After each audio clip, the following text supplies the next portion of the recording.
Lime's Wuxia Whispers. Chapter 1005. As the sun turned to the west, Shen Miao and Xie Jingxing were on their way back to the residence. The Great Liang was more open and free than Ming Qi, and it was a common thing for husband and wife to go out together.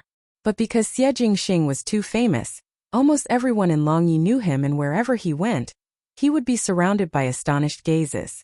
Some days ago there were rumors that Princess Rue and His Highness the Prince of First Rank appeared to be united, but were actually separated, and their relationship was as cold as ice.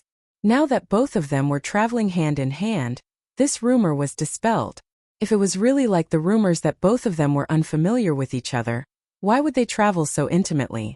One did not know which family's mouth was speaking nonsense. Ever since Shan Miao came to Longyi, this was the first time she came out for a stroll. Xie Jingxing was very familiar with this place and bought as she walked. She was not a greedy person, but today it was as if she was affected by Luotan as she bought a carriage full of big and small things. Both of them bought in front while Tai Yi and Song Yang paid at the back. Even so, Xie Jingxing still felt that Shen Miao was somewhat strange and looked suspiciously at her from time to time along the way. Shen Miao, however, felt that her mood was unprecedentedly relaxed. It was as if after that dream, all the unwillingness, resentment, anger and hatred in her previous lifetime had been unraveled. Vengeance was still needed. However, in this new life it wasn't just about vengeance. Those stars that shone in the dark years made her feel that there were not only bad things left behind in her previous lifetime. For this new life it was even more precious. The current her was braver, more determined and more frank than before. They could face their feelings openly, and they could also passionately embrace a brand new life. After all, this her was a completely different person from that one. She was in such a relaxed mood and had a smile on her face from the beginning to the end. Like a child looking at these things with novel eyes, she even said to Xie Jingxing, "Longyi and Ding capital are indeed different. One think that the various places in the Great Liang have their own customs. If there is a day that one is able to travel to famous mountains and great rivers and see different sceneries, that would be good." Xie Jingxing smiled. "What is so difficult about that? It is easier to say than to do." Shen Miao said, "Sometimes one is envious of those uncultivated people in the pugilistic world. They are carefree and without any worldly affairs and live a very exciting life." Xie Jingxing looked at her thoughtfully. Shen Miao said, "Why are you looking at me?" His lips hooked up as he held Shen Miao's hands and smiled. "After the matters of Ming Qi and the Great Liang are settled, I will bring you to wherever you want to go." Shen Miao smiled at him. "This is you returning my wish?" Xie Jingxing was slightly stunned. Thinking of the wish that Shen Miao had mentioned when she woke up, a malicious smile suddenly appeared on his face. He hooked his lips and said, "You have been reminding me of that wish today. Is it because 2 months have passed and you really want to?" Shen Miao turned and walked away. "I am not thinking about anything." Song Yang and Tai Yi followed behind. Song Yang's expression was awkward, and Tai Yi's tanned face was flushed red. The two of them could not bear to watch.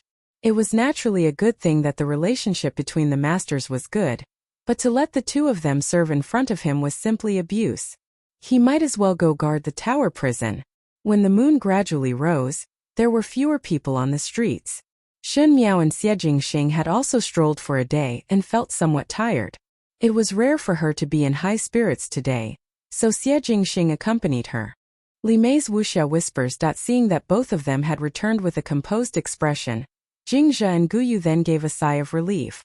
Xie Jingxing wanted to bathe and Shen Miao also returned to her own room. Jingzhe had already helped her to prepare the hot water and said, "Foreign should go bathe first. The small kitchen has already prepared a meal, and one can eat it after a while. Most likely one is tired after a day outside." Chapter 1006. Shen Miao complied. The bath water was very warm and it was so comfortable that it made one drowsy and sleepy. She lay on the bed and Guyu was attending to her side as she said, "This servant has not seen Foreign smile like this for a long time." Shen Miao recovered to her senses. In fact, she often smiled. It was probably because she had stayed in the harem for a long time in her previous life that she understood the principle of not losing even if she lost. No matter how gloomy the road ahead was or how disadvantageous the situation was for her, she would subconsciously put on a smile first. When the enemy saw your smile, they would not be able to figure out what you were thinking in your heart. Even if one could not confuse the enemy, it was also good to discuss the other party. Since her rebirth, she was used to this kind of appearance, but that smile was subconsciously brought out and was not sincere. How could it be the same with a smile that came from the heart? Now her eyes were curved as if they were filled with slight satisfaction. Like a warm jade, it made her delicate and beautiful face look even more charming, making one unable to move their eyes away. Jingzhe noticed the red string on Shen Miao's wrist. When Luotan gave Shen Miao the red string, Jingzhe did not know about it. Thus when she saw it now, she was very curious. Foreign, is this red string newly bought from the streets? It is somewhat unique, but it does not match well with the clothes. Guyu also saw it and smiled. Previously Pu to a monastery sold this kind of red string. 1 copper coin for 5 strings, and said that it can be used to pray for marriage. Jingzhe smiled. 5 marriages only worth 1 copper coin. It is really too cheap. She also felt somewhat strange. Does not Foreign not believe in these things the most? Why did you buy it? But speaking of which, if His Highness saw this string, one feared that he would not be happy and would think that Foreign is already a Qinhuang Fei, so what marriage is there to pray for? Jingzhe had a lively temperament, and at this moment she imitated Xie Jingxing's unhappy expression to speak, making Shen Miao and Guyu laugh out loud. Guyu laughed and scolded, mischievous ghost. Is His Highness someone that you can make fun of? Shen Miao waved her hands and said, later let people place the dishes in Xie Jingxing's room. Both of them had always slept in separate rooms, as Xie Jingxing had his own bedroom. Jingzhe was surprised for a moment before smiling.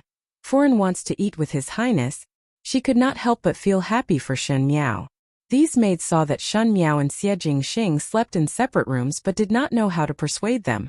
Who would have thought that after this calamity, their relationship would advance by leaps and bounds? It was a blessing in disguise.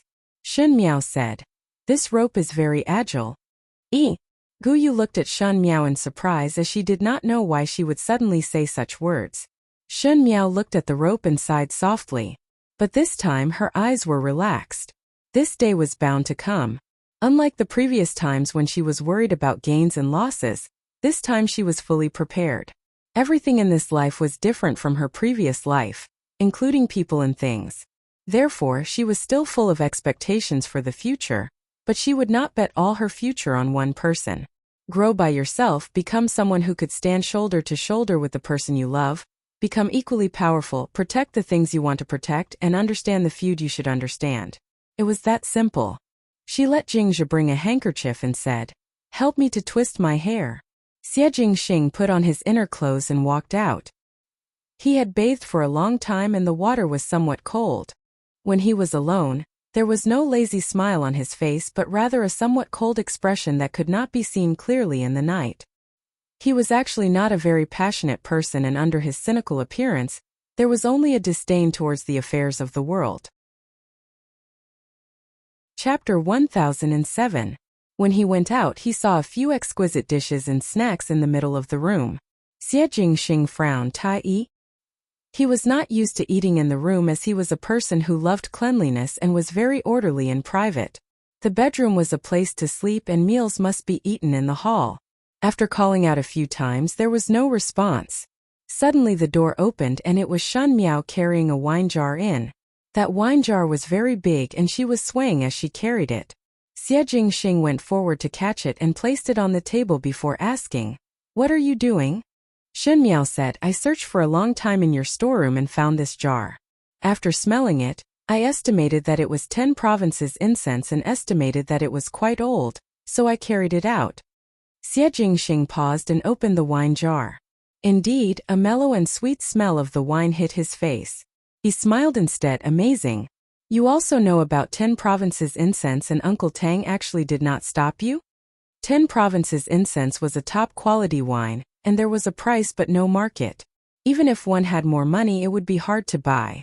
There were only 3 jars in the entire residence of Prince Rui, and Shen Miao carried 1 jar. Coincidentally, this jar was 50 years old. One feared that Uncle Tang would cry silently with heartache. Shen Miao smiled. I have drunk it before. Xie Jingxing was suspicious. Drunk it before? Shen Miao did not speak anymore. When she was the Empress, what kind of good wine had she not drunk in the palace banquets? Even though a jar of 10 provinces incense was precious, it was not to the extent that she would look at it differently. But one did not know that she had been the Empress before, and was dazzled by the dazzling lineup of things in the palace. Even if she looked at it again, she would not care about it. But in an ordinary family, even in an official's family, some officials would not have the chance to drink a mouthful of 10 provinces incense in their entire life. Shun Miao patted her head. Seems to have forgotten to bring the wine cup. Her eyes glanced at the bowls that were used to hold the rice and simply scooped 2 bowls full. Xie Jingxing looked at her incredulously and asked, Shun Miao, are you an alcoholic? I will accompany you to eat. Shun Miao said, how can there be no wine when there are dishes? Xie Jingxing crossed his arms and looked at her for a while. Suddenly he remembered something and said, if you didn't mention it, I almost forgot. That day at Azure Heaven Restaurant, you drank a bowl of wine in front of so many people. Shun Jiaojiao, you have to be careful in the future. When she was drinking, she was tender and charming, elegant and heroic. That moment of amorous feelings made others unable to take their eyes off her. Many of the men in Bai Xiaolu's eyes were glued to her body, and at that time Xie Jingxing was very angry. If he did not care about his identity, he would have carried Shen Miao on his body and left. He patiently instructed his wife, in the future, don't drink outside. If you want to drink, you must have me present. Even if I'm present, you can't drink too much, especially not in front of other people. Shen Jiaojiao, are you listening to me? Shen Miao put down the bowl and she had just swallowed a big mouthful of 10 provinces fragrance. The fragrance of the wine was sweet, but when it entered her throat, it was so spicy that tears almost came out. As soon as she swallowed it, she felt warm and refreshed. She exclaimed in admiration, it's worthy of being called the 10 prefectures fragrance. Xie Jingxing said, are you ignoring me now? Shen Miao glanced at him, you are not drinking? Then she picked up the bowl and drank another mouthful. Xie Jingxing said, hey, are you going to be a drunkard here tonight and drink till you are dead drunk? The 10 prefectures fragrance should not be drunk like you. You are like a cow chewing on peonies. Shen Miao glanced at him. No one dared to say that I am a cow chewing on peonies. Xie Jingxing. He always felt that every time Shen Miao finished drinking, she would be like a different person. For example, many years ago when the Shun family left the Ding capital, and he headed to the northern Jiang. Could it be that there was a person living in Shen Miao's stomach, and as long as she drank, that person would be released? Xie Jingxing was really puzzled after much thought. Normally she looked like a restrained and cautious person, but once drunk, not to mention that she would not be rational, she would do unimaginable things. Chapter 1008. One felt that the heroic spirit of the Shen family could only be reflected in Shan Miao after she had drunk wine. The reason why 10 provinces incense was called 10 provinces incense was because it was mellow, and the more mellow it was, the stronger it was. Shen Miao handed that big bowl of wine to Xie Jingxing and said, you also drink? Xie Jingxing looked at her inexplicably, but Shen Miao stubbornly stretched out her hand. He could only sit down in front of the table and took that night's wine before slowly sipping it. Shen Miao looked at him. When Xie Jingxing drank, he was indeed not like a cow chewing on peonies like her, but he was also not genteel and careful, but had a kind of unrestrained heroism. As she watched, she picked up the bowl and gulped it down in one go. Xie Jingxing only drank a few mouthfuls when he saw Shan Miao turning the bowl upside down and wiping her mouth, just like how Shen Xian was drinking with the soldiers in the tent. He said, you have finished drinking? Shen Miao lightly coughed twice. I have something to tell you. Xie Jingxing swept a glance at her and then looked at the bright amber wine in his bowl. You need to drink before you dare to speak to me. Did you make a mistake behind my back? Previously, did you not ask me what is my secret? Shen Miao said, there is no need to use your secret to exchange. I will tell you. Xie Jingxing's action of holding the wine bowl paused and looked up at her. Do you want to hear? She still asked him. Xie Jingxing put down the wine bowl and said, why do I hear that you want to set a trap for me? Then I will take it that you want to know and I will tell you. Shen Miao ignored his words and spoke on her own. Do you feel that ever since you knew me it was very strange? The things that I said to Su Minglang and also the matter with Prince Yu. It seemed that the existence of the Fengxian pawnshop was long known, and also the second and third household of the Shen family. You still find it strange why I always targeted Prince Ding. It was obvious that before that I was in love with Prince Ding, so it is not justifiable if love turned into hatred. One by one, she said all the things that Xie Jingxing was suspicious of. Shen Miao said, in the beginning, you must have been wary of me. So you ordered people to investigate me in private. Xie Jingxing's face showed some uneasiness. Obviously it was like what Shen Miao said. He had ordered people to investigate Shen Miao's background. You must not have found out anything. You still think that there is someone with great means behind me. Or perhaps it is because there is someone behind the Shen family. Xie Jingxing was silent. Ji Yushu's Fengxian pawnshop was able to find out many unknown secrets, but to Shen Miao, it was like a stone without an exit, and no matter how one tried, one could not find any place to start. Although you can't find out anything about me, you must have investigated everything I've experienced over the years. You should also know that before my father and mother returned to the Ding capital at the end of the 68th year of Ming Qi, I once fell into the water because of Prince Ding. Ever since I fell into the water, my personality seemed to have changed a little. For example, I used to be infatuated with Prince Ding, but after that, I no longer showed any feelings towards Prince Ding. A hint of displeasure flashed across Xie Jingxing's eyes. Regarding the matter of Shen Miao being in love with Fu Xiuyi, it really puzzled him. If it was not that the entire city knew about it, he would almost think that it was Shen Miao's act. In terms of looks, talent or status, even though Fu Xiuyi was outstanding, he was not at the top of the world. Shen Miao could actually love Fu Xiuyi to the point of being infatuated, which made him speechless and also made him feel somewhat humiliated. No matter what, to compare him with Fu Xiuyi, that kind of hypocritical fellow, it really made him lower his value. Chapter 1009. After that time I fell into the water. I started to feel estranged from the second and third household of the Shen family, and was not as friendly to Shen Qing and Shen Yu as before, to the extent that I would go against old Shen Furen. Shen Miao said, "Do you find it strange?" Xie Jingxing said, "There will always be a time when one is awake." Previously Shen Miao was confused, but that was because she was young, and when she was confused to a certain point, perhaps one would know the truth from a certain matter or something else, thus one could grow up overnight. Just like himself. Shen Miao shook her head. Then I was too thoroughly awake. Actually it is very simple. I fell into the water in the 68th year of Ming Qi, and was lying on the sickbed unable to wake up for a long time. I had a very long dream. She looked at the flickering light on the table and her eyes gradually had a misty look. That dream was very long and serious, as if I had personally experienced it. Can you believe that kind of dream? Shen Miao smiled. It was like a prophecy. Xie Jingxing gradually frowned and his gaze on Shen Miao became sharp. It was rumored that there was once a governor of the southern country who was sitting under a tree and dozed off. He dreamt that he was an emperor, and from being surrounded by flowers to dying in the mud, he lived a long life. When he suddenly woke up, he discovered that it was only for a moment and that everything in that dream was just a golden millet dream. It was just that it was real, thus one could not differentiate if that dream was real or if reality was real.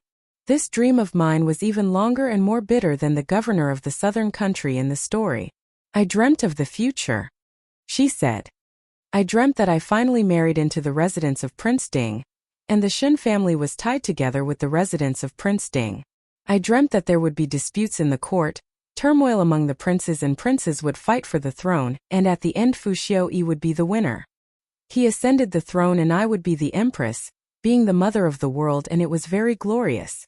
Xie Jingxing's eyebrows raised. You most likely think that this is a beautiful dream of mine because I was infatuated with Fu Xiuyi, so the dream had such a happy ending. I also hope that this is a beautiful dream, but it was the most terrible nightmare that I have ever had in my life. I gave birth to a son and a daughter, and they were the most sensible and adorable children in the world. Afterwards the Great Liang's power became stronger, and there were foreign invasions in Ming Qi. Ming Qi borrowed troops from the Qin country, and the Qin country used me as a hostage to stay in the Qin country for 5 years. I met Huangfu Hao and Ming, and Xie Jingxing's expression gradually became serious. I don't like the royal family of the Qin kingdom. They always humiliate me. They invented a kind of shooting on foot. They let me hold a fruit on my head, but they always deliberately miss. Afterwards I secretly practiced archery, but no matter how well I practiced, I couldn't hit them the next day. 5 years passed quickly and I returned to Mingqi. There is an additional favorite concubine in the Ding capital palace, called Mei Furan. She gave birth to a son called Fu Sheng. Fu Xiui dotes on Mei Furan and dotes on Fu Sheng. I was left out in the cold. Even though I was the empress, I was laughed at in secret. Fu Xiui started to attack the Shen family, and even though I am anxious, I am unable to interfere in politics. My eldest brother's career was ruined because he tarnished Jing Chuchu's innocence and was imprisoned because of murder. Finally, he became disabled and drowned in the pond. My mother's illness worsened because of Tsang Zaiqing and died of depression. My father was getting old day by day. His military power was taken away and he drank all day. The second and third household rose up step by step and gained more power. Mei Furan and I fought in the inner palace and no one could spare the other. It was not that I coveted the position of empress, but if I could not even keep this position, I would not be able to keep my own children. At the end I was defeated and the Shen family perished. Wan Yu died of illness on the way to the Xiongnu, and Fu Ming also committed suicide after he was deposed from the crown prince position.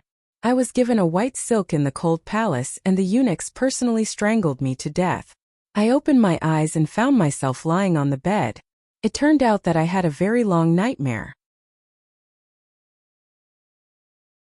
Chapter 10:10.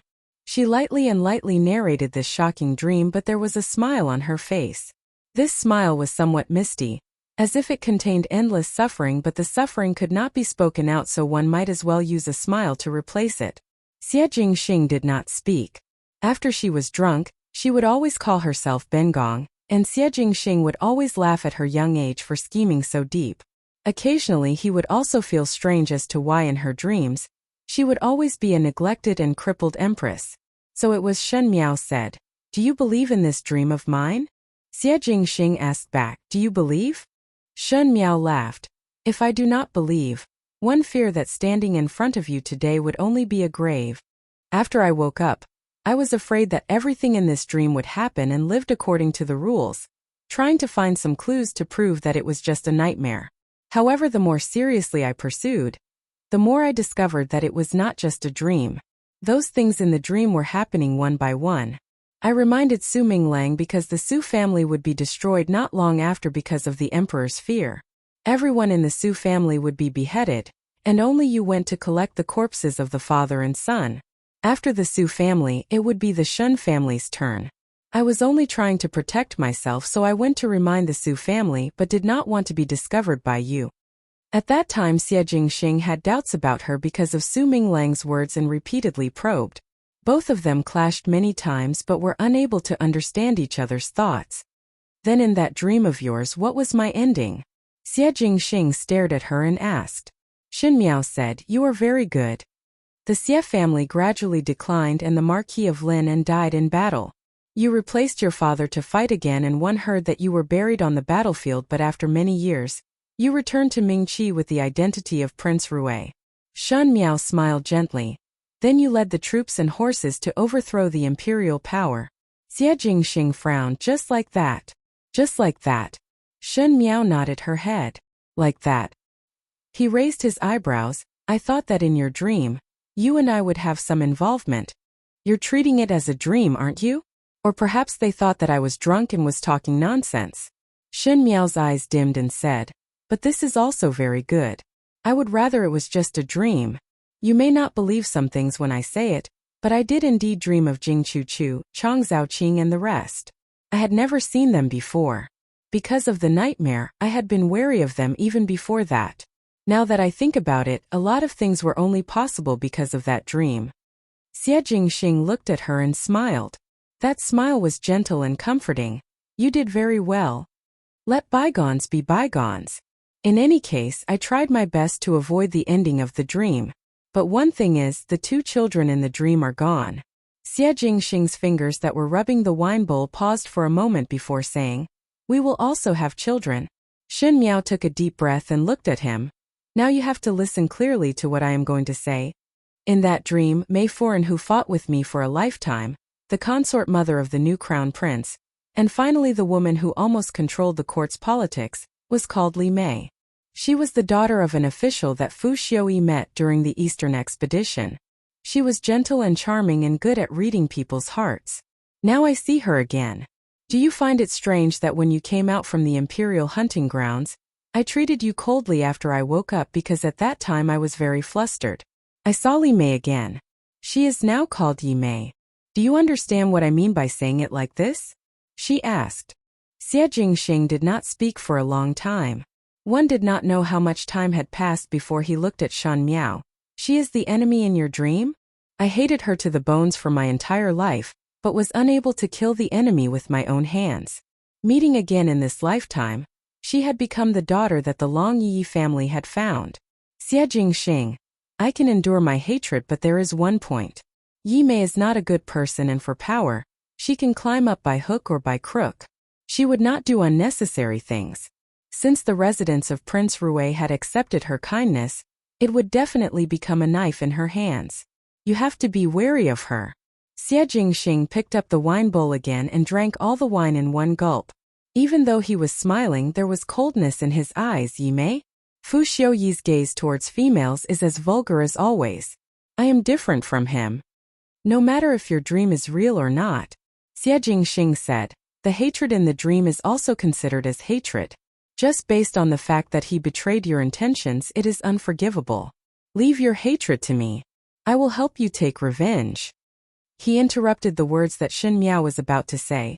Do not say that you want to kill the enemy with your own hands. You are my woman and your hatred is my hatred. In this world, the number of enemies that you and I have is uncountable, and there is no distinction between you and me. If one day you were to meet my enemy and you want to help me take revenge, then consider it as even. Shen Miao frowned. Do you have enemies? Who is it? Xie Jingxing looked at her for a while and suddenly reached out to rub her head. Why do you believe everything that is said? So cute. Presumptuous. Shen Miao said. When she was drunk, she habitually brought out the majesty of an empress. Xie Jingxing's actions paused and Shen Miao was also surprised for a moment. He stared at Shen Miao. Do you still want to be an empress? I do not want to have that kind of dream a second time. Shen Miao said. I also do not want to be that kind of empress a second time, she said. Chapter 10-11.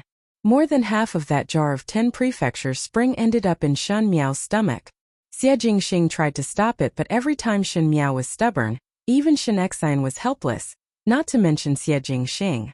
But this time she did not throw a drunken tantrum like before. After she finished the wine, her expression was very calm, and after saying a lot of words, she carried an empty wine jar and staggered out. Xie Jingxing sent her back to the room and instructed Jing Zhiguyu to take good care of her. Jing Zhiguyu jumped in shock and said softly, the body had just recovered, and why did one drink so much wine? One fear that it is not good for the injury. Xie Jingxing glanced at her before turning to leave the room. As he walked in the courtyard, the summer breeze blew on his face and sobered up a little. But he originally drank very little, and at this moment his mind was as clear as a mirror. In fact, it was not as calm as it looked on the surface. Shen Miao's words were like a thunderbolt striking his heart, and in that instant, some things that were puzzling in the past became clear. But Shen Miao's words were too shocking, and almost had the title of supernatural powers. He had never believed in ghosts and deities. He did not believe in ghosts and deities but believed in Shen Miao. Xie Jingxing was very clear about Shen Miao as a person. If one really wanted to deceive a person, naturally one would be full of lies with a calm expression. Ever since Xie Jingxing got to know Shen Miao and Ming Qi, he saw how she dealt with the second and third household of the Shen family. Towards Cong Ziqing and towards Jing Chu, she would always smile and give people a stab. She would scheme in her heart, but her face would always be warm and amiable. However, when she was hesitant, it was instead true. The words that she said today had been suppressed in her heart for a long time, else she would not reveal such a relieved expression after saying it. But Xie Jingxing could roughly feel the apprehension in her heart, so he maintained a calm appearance even though his heart was already in a stormy sea. If the things in Shen Miao's dream really happened, then it would really not be a happy dream. Once he thought that Shen Miao ended up following Fu Xiuyi and even ended up in such a miserable state because of Fu Xiuyi, Xie Jingxing could not restrain his anger. It had rained the day before yesterday, and when the green boots stepped on the puddles on the ground, There was a rustling sound. Xie Jingxing stood still and said, Tai Yi. Tai Yi appeared in response. Check if Yi Mei siblings have any connection with Ming Qi. He said. If everything in Shen Miao's dream was true, then this Yi Mei was Shen Miao's enemy, but from Ming Qi to the Great Liang this point did not match up. It was just that now thinking about it, why did Shen Miao show such hostility towards Yi Mei and her brother the first time they met? Now one could understand. Tai Yi was a little surprised, but he still lowered his head and agreed. His thoughts were a mess. He frowned and looked at the crescent moon in the sky. He couldn't tell what he was feeling, so he went back to the courtyard to play with the tiger cub. Jiao Jiao had not seen her master for a long time, and when she saw him coming, she was overjoyed and jumped up to play with him. Xie Jingxing absent-mindedly played with the tiger cub for a while, and when he saw that it was getting late and the tiger cub started to doze off, he then returned to the house. But he was still not sleepy. He walked to the middle of the room, took off his robe, and was about to sit for a while when he suddenly felt something strange. Raising his eyes to look at the bed, he saw that there was a big bump on the bed and there seemed to be shallow breathing sounds. He frowned and walked over to lift the quilt. Suddenly he was startled and then said in amusement, "What are you doing?"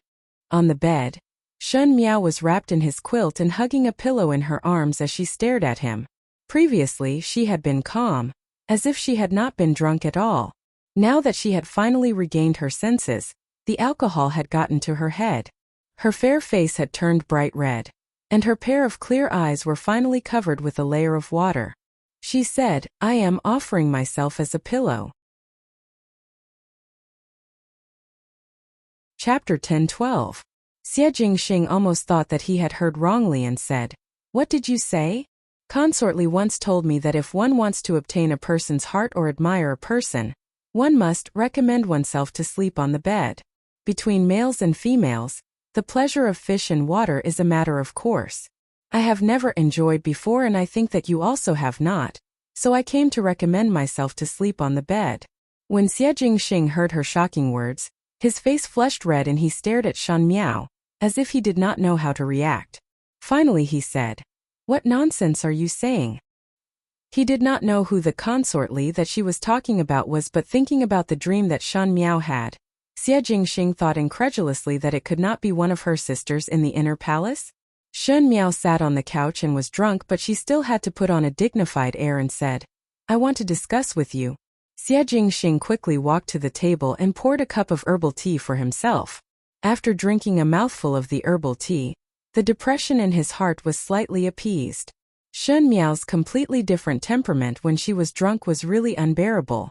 But to be able to say the words pleasure of fish and water, what was she thinking? He said, "I am not a person who takes advantage of others." After a long time, he did not hear any movements. Xie Jingxing felt that it was somewhat strange and could not help but turn back to take a look, but he spat out a mouthful of tea. Shen Miao was rather clever, and one did not know why her outer robe was gone and she was wearing a doo-doo. She said aggrievedly, "Do you think that I am ugly? So you are not willing to touch me?" That large piece of skin was like the white snow in winter but was more moist than the white snow. It was like milk but was more sparkling than milk. In addition to her disheveled hair, it made her cute little face and hazy eyes. It was really a feast for the eyes. Xie Jingxing quickly went over and covered her with a blanket in a flurry. "You are really very sick." Shen Miao said plausibly, "You and I are husband and wife. What is wrong with a consummation?" Xie Jingxing took a deep breath and avoided the other's misty eyes. "Your injuries are not completely healed. Let's talk about it another day." Shen Miao was puzzled. "Did you not say 2 months later? I saw that the date has long arrived." Xie Jingxing almost collapsed. He emphasized, "I'm not someone who takes advantage of others. What kind of person do you think I am?" "I know." Shen Miao nodded her head. "I am here to fulfill your wish." Xie Jingxing. "Be good. It's too late now. Let's talk about it another day." Xie Jingxing tucked her in and turned to leave. He was afraid that if he stayed any longer, he would not be able to hold it in. At the end of the day, he was a hot-blooded young man who was in the prime of his life. With a beauty in his arms and a beloved woman at that, it would be strange if he did not have any reaction. But he did not want to take advantage of Shen Miao when she was drunk. He respected Shen Miao, so he was not willing to use such a method. But just as he stood up, his sleeve was pulled by Shen Miao and the blanket that he had just tucked in slid down. Shen Miao simply half-knelt on the couch but was a head shorter than Xie Jingxing. She was a little anxious and hugged Xie Jingxing's neck. No? Xie Jingxing. With a soft and fragrant jade in his arms, he could almost feel the other party's exquisite and delicate body. There was a faint female fragrance coming from Shen Miao's body. He obviously did not drink a lot of wine, but at this moment he felt that his entire body was hot, as if the strong alcohol had gone to his head and his rationality was gradually fading. "It is today. After today I will regret it," she said in all seriousness, but one did not know if she was really drunk or pretending to be drunk. Chapter 10:13. When Xie Jingxing heard it, he paused his action of pushing her down and glanced at her. "Renege?" Shen Miao seemed to feel a little dizzy. This kind of kneeling posture made her somewhat uncomfortable, so she shook her head and looked at Xie Jingxing carefully before her lips hooked up into a smile. She said, "Bengong feel that you are very beautiful and it is your fortune to fancy you. Is it not good to follow Bengong?" Xie Jingxing. Here it comes again. Here it comes again. Xie Jingxing vaguely remembered a few years ago in the manner when Shen Miao was drunk and treated him as Xiao Yu'er and forcefully kissed him. Now that time had passed, this scene in front of him was unusually familiar. His voice suddenly carried a tinge of danger. "Follow you?" Shen Miao nodded her head and moved closer to his ear to speak mysteriously. "Ensure that you will be rich and glorious for a lifetime." Xie Jingxing laughed. In fact, in Shen Miao's drunken state, there was a bit of naivety that only a young female would have, like an unripened fruit. It could not be said to be amorous, and the words she spoke simply made one speechless. But her every move was a fatal seduction to him. The seductive eyes of those peerless beauties could not compare to her naive hug. "If you are not willing, Bengong will go and find other people. If you miss Bengong, you will regret it for the rest of your life," Shen Miao threatened him. Xie Jingxing said, "Still want to find other people?" He suddenly fell forward. Shen Miao was originally holding onto his neck, but now she was pressed down by his body. Xie Jingxing smiled gently and leaned over to her ear to whisper, "You, this Empress, are really arrogant. Want me to serve you and still think of other men? I am not very happy. Do you want to be punished?" Shen Miao struggled to free a hand and took out a booklet-like thing from under the bed and looked at him with bright eyes. "Look at this." Xie Jingxing was surprised for a moment and took a look. His expression instantly became very interesting and his tone was restrained as he said, "Where did you get this from?" Shen Miao's neck shrank. "Mother gave it to me. I have said before that I want to discuss with you." Xie Jingxing was startled for a moment before gently smiling. "Discuss?" Shen Miao's head nodded like a chicken pecking rice. "This subject will naturally serve your highness until your body and mind are comfortable." He spoke meaningfully, but his eyes suddenly became as dangerous as a wolf's. He asked, "Empress, will you really not regret it?" "You'll regret it for the rest of your life if you miss this consort," she muttered. Xie Jingxing did not speak anymore, and with a wave of his sleeves, the candle in the room was extinguished. His deep voice came from the darkness. "You're right. If I missed you, I would regret it for the rest of my life." The sun was high up in the sky. Even with the shade of the trees, the summer sun still managed to shine through the gaps between the branches and leaves and onto the ground, reflecting a small patch of golden mottled light. Birds were chirping on the branches. Their cool chirps were filled with joy. Shen Miao felt a splitting headache and subconsciously turned over, but felt that there seemed to be something blocking in front of her. He opened his eyes in a daze and was immediately stunned.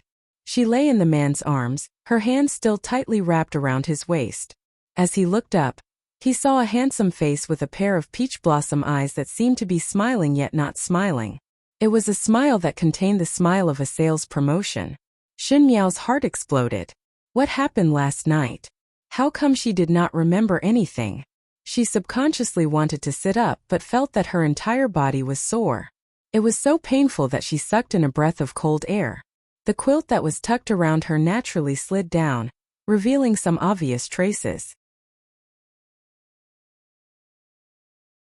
Chapter 10:14. Shen Miao? The clothes were scattered on the floor and the wine bowls were piled up on the table, filling the room with a gentle atmosphere. No matter how slow she was, she would be able to guess what had happened. Awake! Xie Jingxing raised his brows. Shen Miao tried her best to restore her calm expression, but no matter how she pretended, there was a hint of panic. When this panic fell into Xie Jingxing's eyes, it made him not know whether to laugh or cry. He said, "You were very brave last night. Why are you afraid now?" Shen Miao's heart quivered. Once she was drunk, she would not remember anything and her memory was clearer than a piece of white paper. The memories before she was drunk were still at the time when she was talking about the past with Xie Jingxing. Because she thought about it, she felt that it was the easiest to believe it when she explained it with a dream. Otherwise, for no reason, no matter how real it was, to say that one was resurrected from the dead, it would be ridiculous.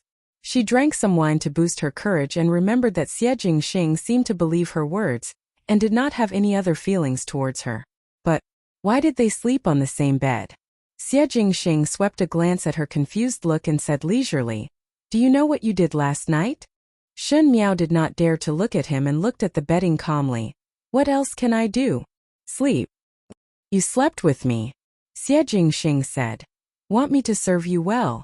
Shen Miao almost choked on her own saliva. That was her? The elegant and virtuous Empress Shun who sat in the 6 palaces? Xie Jingxing must be lying to her. How could there be such a shameless and promiscuous matter? Xie Jingxing said, "You said that if I follow you, you will carry me for a lifetime of glory and riches and have a limitless future." Shen Miao said, "There is no need to take drunk words seriously." Moreover, she changed the topic. "How do I know if you are lying to me?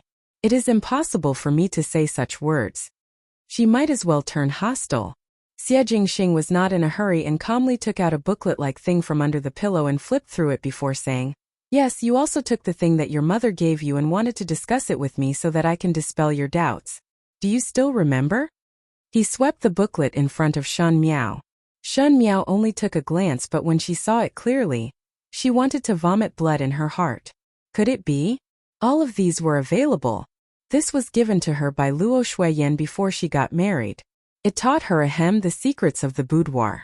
This thing was kept by her, so it was impossible for Xie Jingxing to find it. In other words, she must have taken the initiative to dig it out and give it to Xie Jingxing? Then what else did she do to Xie Jingxing before? Did she really want Xie Jingxing to serve her well? Shen Miao felt that it was nothing more than being struck by lightning.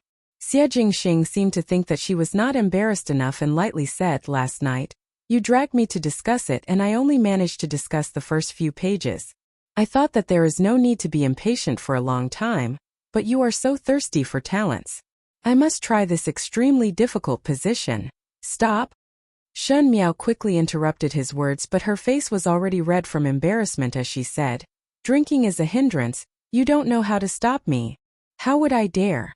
Xie Jingxing made an expression of being wronged. "If I do not agree, you will chop off my head." Shen Miao. She felt that it was really too embarrassing. Thinking of her coyly seducing Xie Jingxing. Perhaps all the face that she had accumulated in both her previous and previous lifetimes would be thrown away cleanly. Xie Jingxing, however, seemed to be in a very good mood as he looked at her with a smile. "You still told me that you still want to discuss it tonight." "It is not necessary for tonight." Shen Miao quickly interrupted his words and wanted to jump out of the bed to run out, but she was pulled back by Xie Jingxing and was pulled into his embrace. He looked down at Shen Miao and the lazy smile on his face disappeared and was replaced with a serious expression. She had the intention to add fuel to the fire. Chapter 10:16. Thus, she simply took advantage of Shen Miao being drunk to guide her. Only His Highness the Prince of First Rank can help Furen with the things on this booklet. Now thinking about it, Jingzhe felt that her expression at that time was no different from that brothel's procuress. Shen Miao was drunk and did not understand at all, so she took the booklet and left. Even if Gu Yu wanted to stop them, it was too late and could only follow behind. The 2 maids were nervous and uneasy, and after guarding outside for the whole night, their eyes had turned black, but Shen Miao did not come out from Xie Jingxing's room. Now hearing Song Yang's words, Both of them gave a sigh of relief in their hearts. They felt that they had done a good deed. No matter how ignorant their young lady and son-in-law were, after hearing such matters, they would have tasted it, and after 2 or 3 times, practice makes perfect. Just as they were thinking about it, Uncle Tang walked out from the back, and when he saw the 3 of them, he first roared at Song Yang. "What are you doing guarding here so early in the morning? Still not leaving?" He then smiled at Jingzha and Guyu. "Why do you look like you are not in a good mood?" Jingzha and Guyu were brought over by Shan Miao, thus Uncle Tang could not be as impolite as when he taught Song Yang a lesson. When Song Yang saw such differential treatment, he snorted and left. Jingzha and Guyu could not stay for long and quickly slipped away after saying a few words to Uncle Tang. Uncle Tang stood alone in front of Xie Jingxing's door, and after everyone had left, he suddenly laughed to himself. After laughing foolishly for a while, he seemed to have thought of something and said to himself, "Need to boil some tonic." He then left in a hurry. Most likely the Mou army was well aware of the happy events that happened in the residence of Prince Rui, that everyone had a tacit understanding. But Star Anise and Fennel did not know about it. They were temporarily taking care of Pei Lang. Pei Lang's injuries were much more serious than Shen Miao's. Even though he managed to keep his life, but that knife wound was deep into the bone, so Gao Yang did not dare to take it lightly. Star Anise and Fennel looked at Pei Lang so that if there was anything wrong, they could look for Gao Yang to take a look. Pei Lang always woke up a few times in the night, but the time was very short and he would fall asleep again after a while. Star Anise and Fennel were so busy that they had no way of knowing what was going on with Shen Miao and Xie Jingxing. It was almost noon when Fennel came in with a bowl of gruel. Pei Lang couldn't eat anything else due to his injuries. As soon as he entered the room, he saw Pei Lang sitting in front of the window, staring at the branches in a daze. "Young Master Pei?" Fennel was taken aback. She walked over happily and placed the bowl of porridge aside. "You're finally awake." Pei Lang slowly turned his head and looked at her. He seemed to have just recognized that she was a servant of Rui Wang Fu and said, "Wang Fei should also wake up." Fennel was a little curious as to why Pei Lang would use such a firm tone, but she still said, "I woke up yesterday. Madam is not seriously injured, but you are seriously injured. It's all thanks to you that you blocked the knife for Madam and saved her life." Pei Lang lowered his head and seemed to laugh. He said in a low voice, "Help? It's clear that I owe her." Fennel did not hear Pei Lang's words clearly and asked, "What did you say?" Pei Lang, on the other hand, looked a little absent-minded. He finally remembered. After blocking the knife for Shan Miao, at the edge of life and death, he had a dream. That dream was very long and very real, but it made him suddenly see the light. Why did Shan Miao always show hostility towards him? Why did he always feel an inexplicable guilt towards Shan Miao? So it was like this. The abbot in the dream said, sacrificing one's life, that chance to do it again was only a possibility, and perhaps it would be in vain. That abbot also said, if he could do it again, some opportunities would be disrupted and perhaps he would be in pain because of it. Pei Lang also agreed. He once loved a female, but his love was no different from Fu Xiuyi's coldness. They were both pushing Shen Miao to a dead end step by step. He sympathized with Shen Miao, but at the same time rationally weighed the pros and cons and abandoned Shen Miao. In one's life, it was actually living by constantly abandoning things. He and Fu Xiuyi had abandoned Shen Miao, so in this lifetime, Shen Miao also abandoned them without any hesitation. Unfortunately, it was Xie Jingxing who was lucky, but after thinking about it, it was also expected. But after knowing so much of the cause and effect, he no longer had the face to face Shen Miao. He said that he would accompany and help her, but now thinking about it, it was only because of the guilt from the previous lifetime and he was repaying it. But he was unable to face his own heart.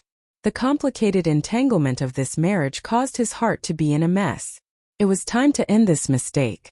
Some thoughts should not have been born from the beginning. Once they were born, it was a mistake. Now it was time for him to cut them off. Fenxiang said, young Master Pei, drink some porridge first. Your body still needs to recuperate. Later young Master Gao will come and perform acupuncture on you. As long as you wake up and recuperate for a few days, with young Master Gao's medical skills, you will be safe and sound. Pei Lang paused for a moment before saying many thanks. Young Master Pei is too polite. Fenxiang said, You saved Foreign's life and are the benefactor of the residence of the prince of first rank. Trouble you to bring me a pen and paper, Pei Lang said. His lips were pale and his eyes were dim, but his tone was very firm.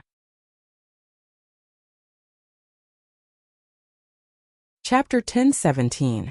Shun Miao and Xie Jingxing were reconciled and the entire Prince Rui residence seemed to heave a sigh of relief.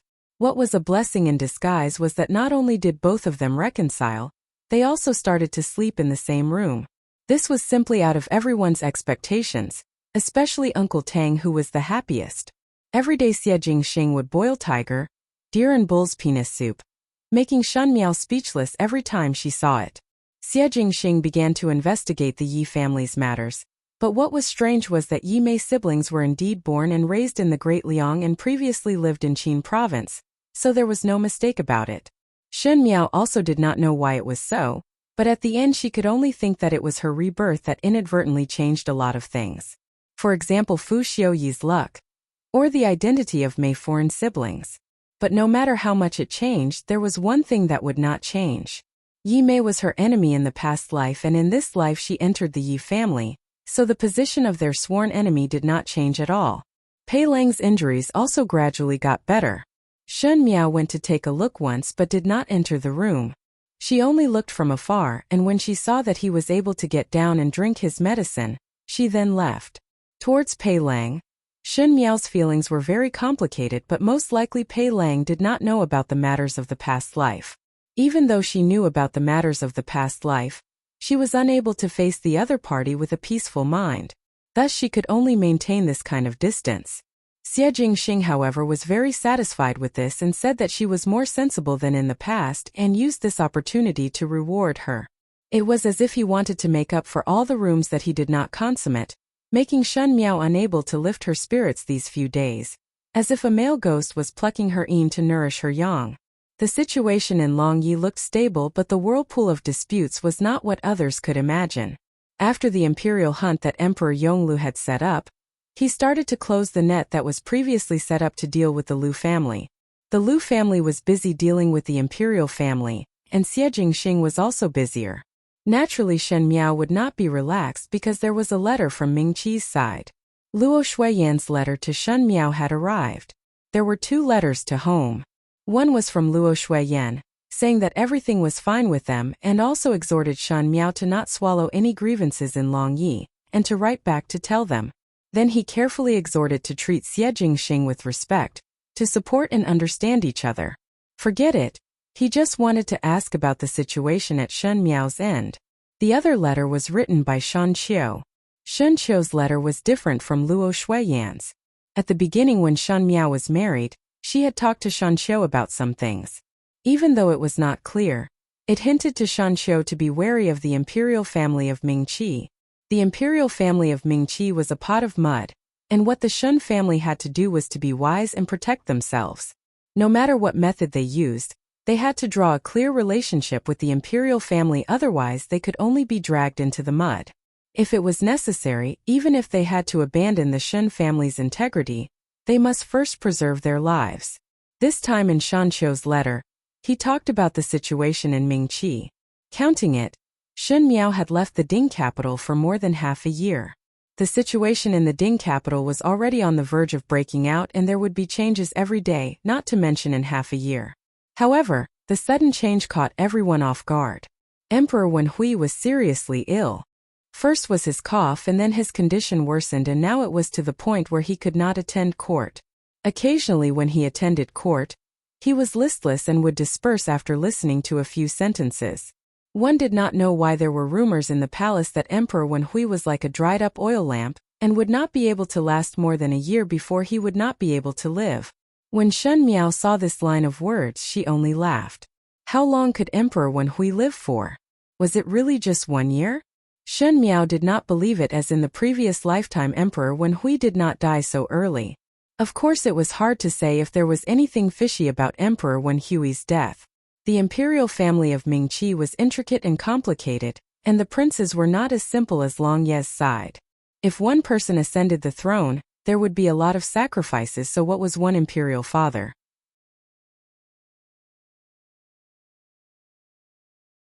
Chapter 10:18.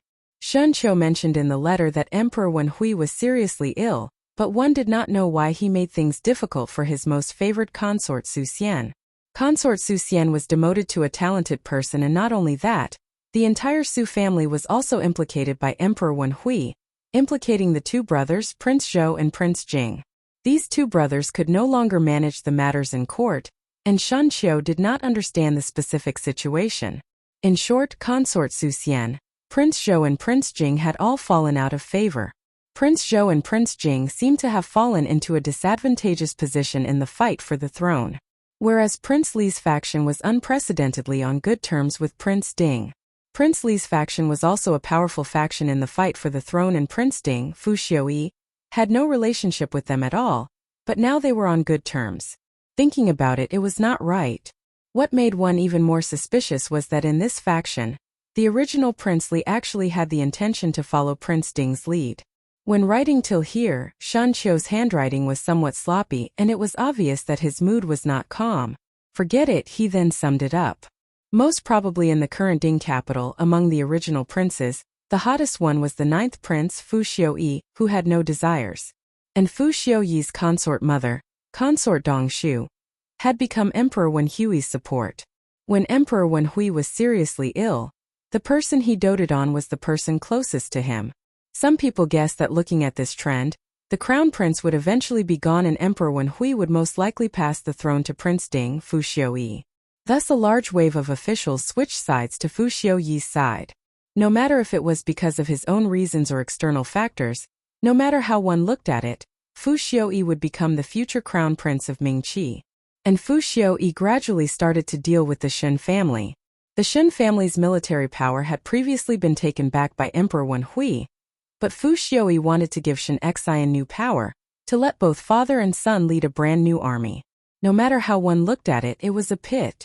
Fu Xiuyi had obviously dug a pit for the Shen family to jump into, and if one did not do well, they would fall into Fu Xiuyi's trap. Shun Qiu wrote in the letter that the Shen family was using Shen Xian's illness as an excuse to temporarily not take over the military power, but one did not know how long this excuse could be used because Fu Xiuyi would definitely not only use this one method to deal with the Shen family. But it was fortunate that the Shen family was not without help. Fu Xiuyi's target was the Feng family, which was Feng and Ning's residence. The Feng family and the Shen family had plans to join hands, and with some of the other officials of Mingqi, it should be enough to protect themselves. But in the end there was still some bewilderment in her words, as if she felt that the Shen family that had been loyal for a few generations would now end up in a situation where the imperial family was in a confrontation and mutual suspicion. This inevitably made one sigh. After Shan Miao finished reading the letter, she folded it and kept it, feeling somewhat worried. Xie Jingxing took a look with her, and seeing her worried look, he asked, "You are very worried? Fu Xiuyi is starting to deal with the Shen family." Shen Miao said in a deep voice, "The speed of his rise is too fast. In less than a year, there is actually no one in the Ding capital who can contend with him. Prince Zhou and Prince Jing were so arrogant in the beginning, but now even consort Su Xian has declined and Prince Li was also subdued by him." Shen Miao said, "His means are not simple." Even though she had long known that Fu Xiuyi was the emperor of Mingqi in his past lifetime, but in this lifetime there was no Shen family, and he was still able to turn the situation around in a disadvantageous situation.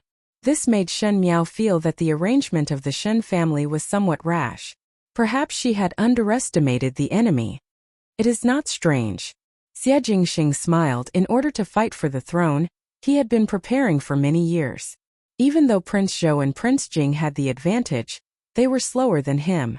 Not to mention Prince Li, without the support of his mother's family, they could not be compared. But why did he still target the Shen family? Shen Miao frowned. It is reasonable to say that since the Shen family's military power is gone, there would not be any threat to him. For example, the residents of the Marquis of Lineage. He would not start to deal with the residents of the Marquis of Lineage, but would not let go of the Shen family. Fu Xiuyi would not waste time on meaningless things. Towards the suppression of the Shen family, it was considered as a superfluous move, so why bother?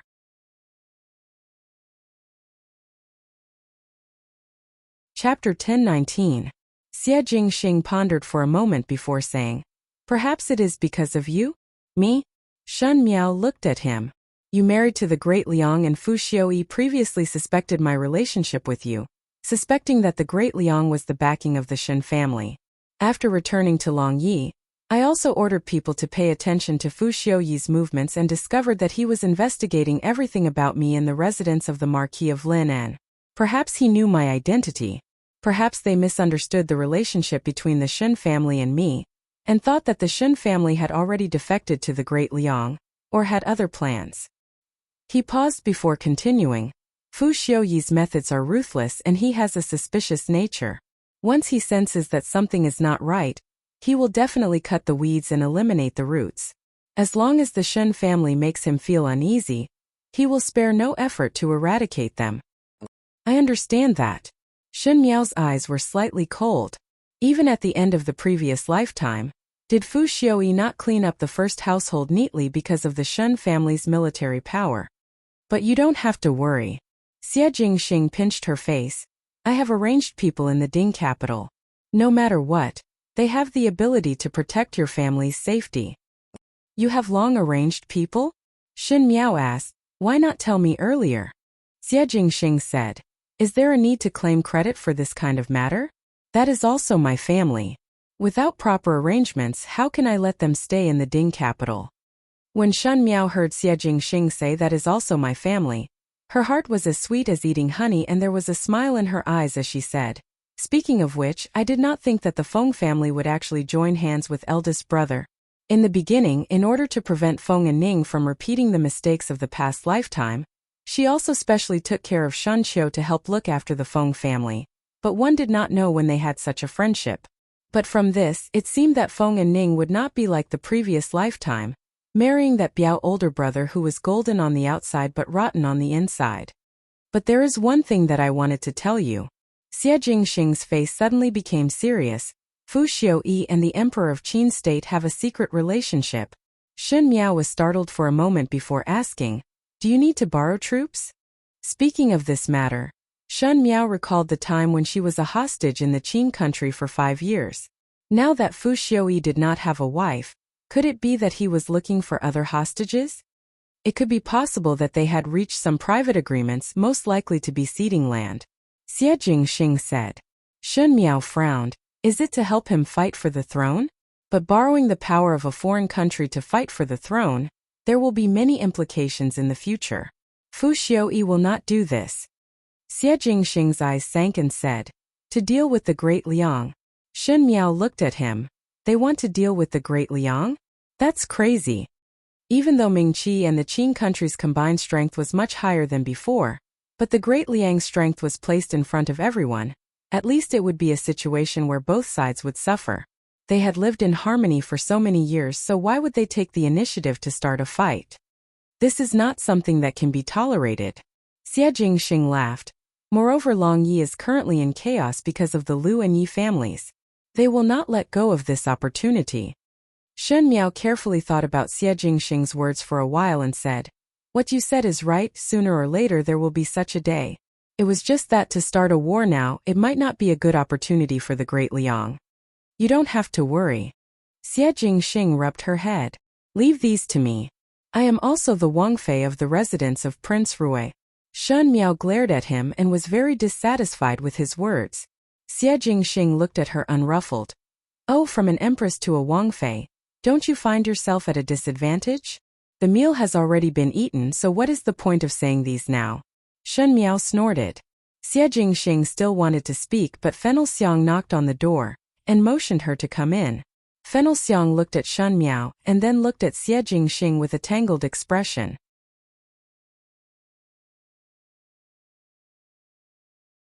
Chapter 10:20. Do you have anything to say to me? Shen Miao looked at her inexplicably. If there is something, just say it directly. She did not care about Xie Jingxing's presence. Fan Xiang said. This afternoon young Master Pei said that he wanted to go out for a walk. Your servants remembered that young Master Gao also said that young Master Pei should go out for a walk. As long as he doesn't go too far, it will be fine. Gentleman Pei wanted to be alone, so this servant did not think much. Normally he would only walk for a while at the door, but today, He did not return even when it was dark. Shen Miao frowned. Something happened? Pei Lang did not have any martial arts, and if he met with any danger, he would not have any ability to protect himself. This servant also thought so. Fennel said. But Ba Jiao found this on the table in Gentleman Pei's room. She took out a letter from her sleeves and handed it to Shan Miao before saying, "The room is missing some of Gentleman Pei's clothes and valuables." If this servant did not guess wrongly, Gentleman Pei should have left. Just as Shen Miao was about to open the letter, she paused. Xie Jingxing's expression also changed slightly. Did he say anything before he left? Shen Miao asked Fennel. He did not say anything. As usual, he even said that today's weather was good. Fennel said. Shen Miao was somewhat dazed. Xie Jingxing said, "Look at what is written in the letter." He was about to get up and leave when Shan Miao grabbed his sleeve. Xie Jingxing turned back and Shen Miao said, "Read it together." His footsteps paused, and after thinking about it, he sat down again, but there was a trace of smile on his lips. Opening the letter, what entered one's eyes was Pei Lang's words. Pei Lang's words were as clear as he was and had the elegance of those famous scholars. He looked like that himself, but it was hard to imagine that such a romantic and refined person would be involved in the struggle for power in his previous life. The beginning of the letter said that after staying in the residence of Prince Rui for such a long time, he had given the residence a lot of trouble, and many thanks to both husband and wife for taking him in. He also hoped that Shen Miao would keep her promise and settle Luing for the rest of her life. Pei Lang wrote that even though he followed Shen Miao to Longyi previously, it was only an expedient measure. It was because of Fu Xiuyi that he had no choice but to hide in Longyi. But there were still many inconveniences in staying in Prince Rui's residence. He had his own plans and was prepared to travel around in his lifetime to increase his knowledge, so he left without saying goodbye. Due to the fact that Shen Miao and Shan Miao previously had the friendship of teacher and student, later on they had some friendship. During the time in the residence of Prince Ding, he understood some matters of Prince Ding and knew that Shan Miao seemed to be wary of Prince Ding, so he arranged some things for Shan Miao, hoping that it would be useful in the future. After handing over the things in this letter to Shan Miao, their relationship was considered to be cleared. No one owes anyone anything, Pei Lang wrote. He did not know if he would have the chance to meet her again in this life, so he could only say goodbye. Pei Lang's letter was very simple, and there was almost nothing special about it. One did not know if it was to draw a line between him and Shan Miao, but the words were filled with alienation and politeness. The refined and courteous look was like he had returned to the time when he was a teacher and student in Guangwentang. The other piece of paper in the letter was densely packed with records of some of Fu Xiuyi's matters. It was about his confidants, some of his plans, some of his future steps, the people that he wanted to rope in and the people that he wanted to bring down.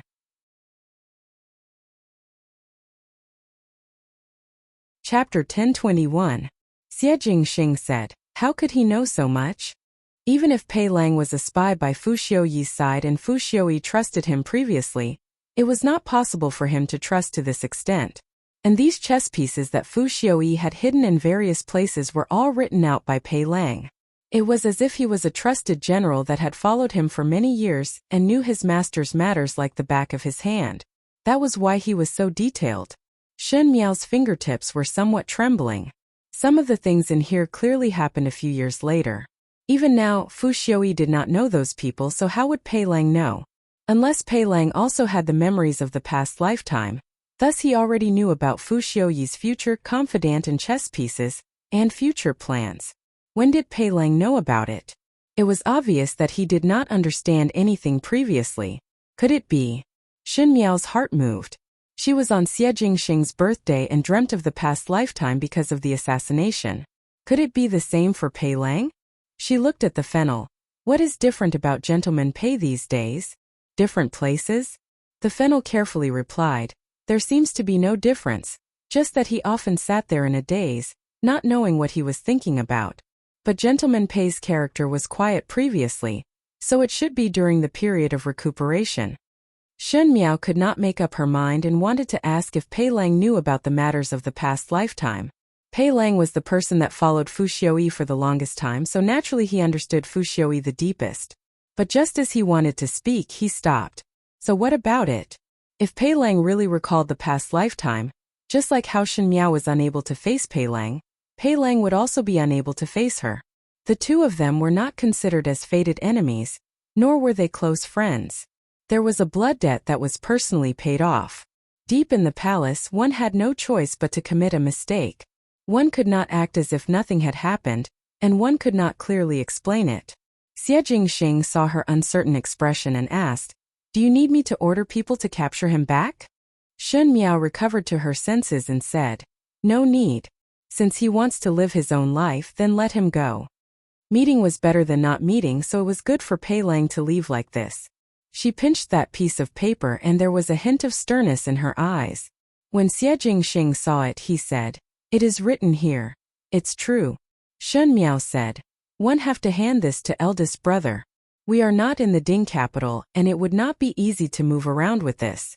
Leave it to big brother and father. Big brother and father will see to it. With this, at least the Shen family has another bargaining chip." After that, he was in a difficult position, but this thing is very valuable and must be sent back to Mingqi. If it is robbed on the way, let the MOU army go. Xie Jingxing said indifferently. The MOU army had been sending letters for so many years and had never been intercepted before. Shen Miao's heart was slightly at ease, but before she could speak, Pei Lang's letter was taken away by Xie Jingxing. Xie Jingxing nonchalantly threw the letter away and said, "It is too late. Rest." "How is it late?" Shen Miao said curiously. "The sky just turned dark. Although we don't have to get Mr. Pei back, we have to ensure his safety. He was stabbed for no reason that day. If he gets targeted again..." Before the words were finished, Shen Miao was already carried up by Xie Jingxing. He threw Shen Miao on the bed and leaned close to her before saying, "Try to care about Pei Lang again?" Shen Miao. In the palace. In the imperial garden, the lotus flowers were in full bloom in the summer, and the dark green lotus leaves almost covered the pond. Empress Xianda was sitting in the pavilion. Jing Fei silently walked a few steps closer to Empress Xianda and said, "Jejia has brewed tea for so many years and naturally knows the principles of brewing tea. But Mimi does not like drinking tea. Tea is bitter and makes people uncomfortable. What is the point of brewing it?" Just as she finished speaking, she gave an ayah and pretended to sprain her ankle as she leaned against Empress Xianda. Empress Xianda was sitting on the side facing the water. When she leaned like that, Empress Xianda would naturally be knocked into the water. Who was Empress Xianda? Jing Fei was dumb, but Empress Xianda wasn't dumb. She didn't care about this little trick and had been on her guard. Seeing Jing Fei lean over, she instantly took a step back and coincidentally avoided Jing Fei. She heard a putong and the water splashed. The palace maid next to Jing Fei gave an ayah in shock.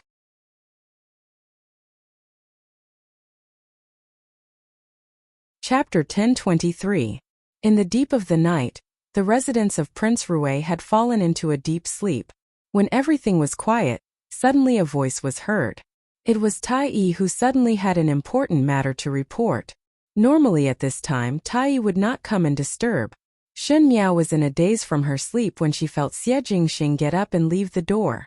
After a moment, it seemed that he said something to someone outside and there was the sound of clothes being worn in the room. She opened her eyes and saw Xie Jingxing standing in front of the desk to wear his clothes. Looking outside again, it was the middle of the night and one did not know why he looked like he was going out at this time. "What's the matter?" she asked.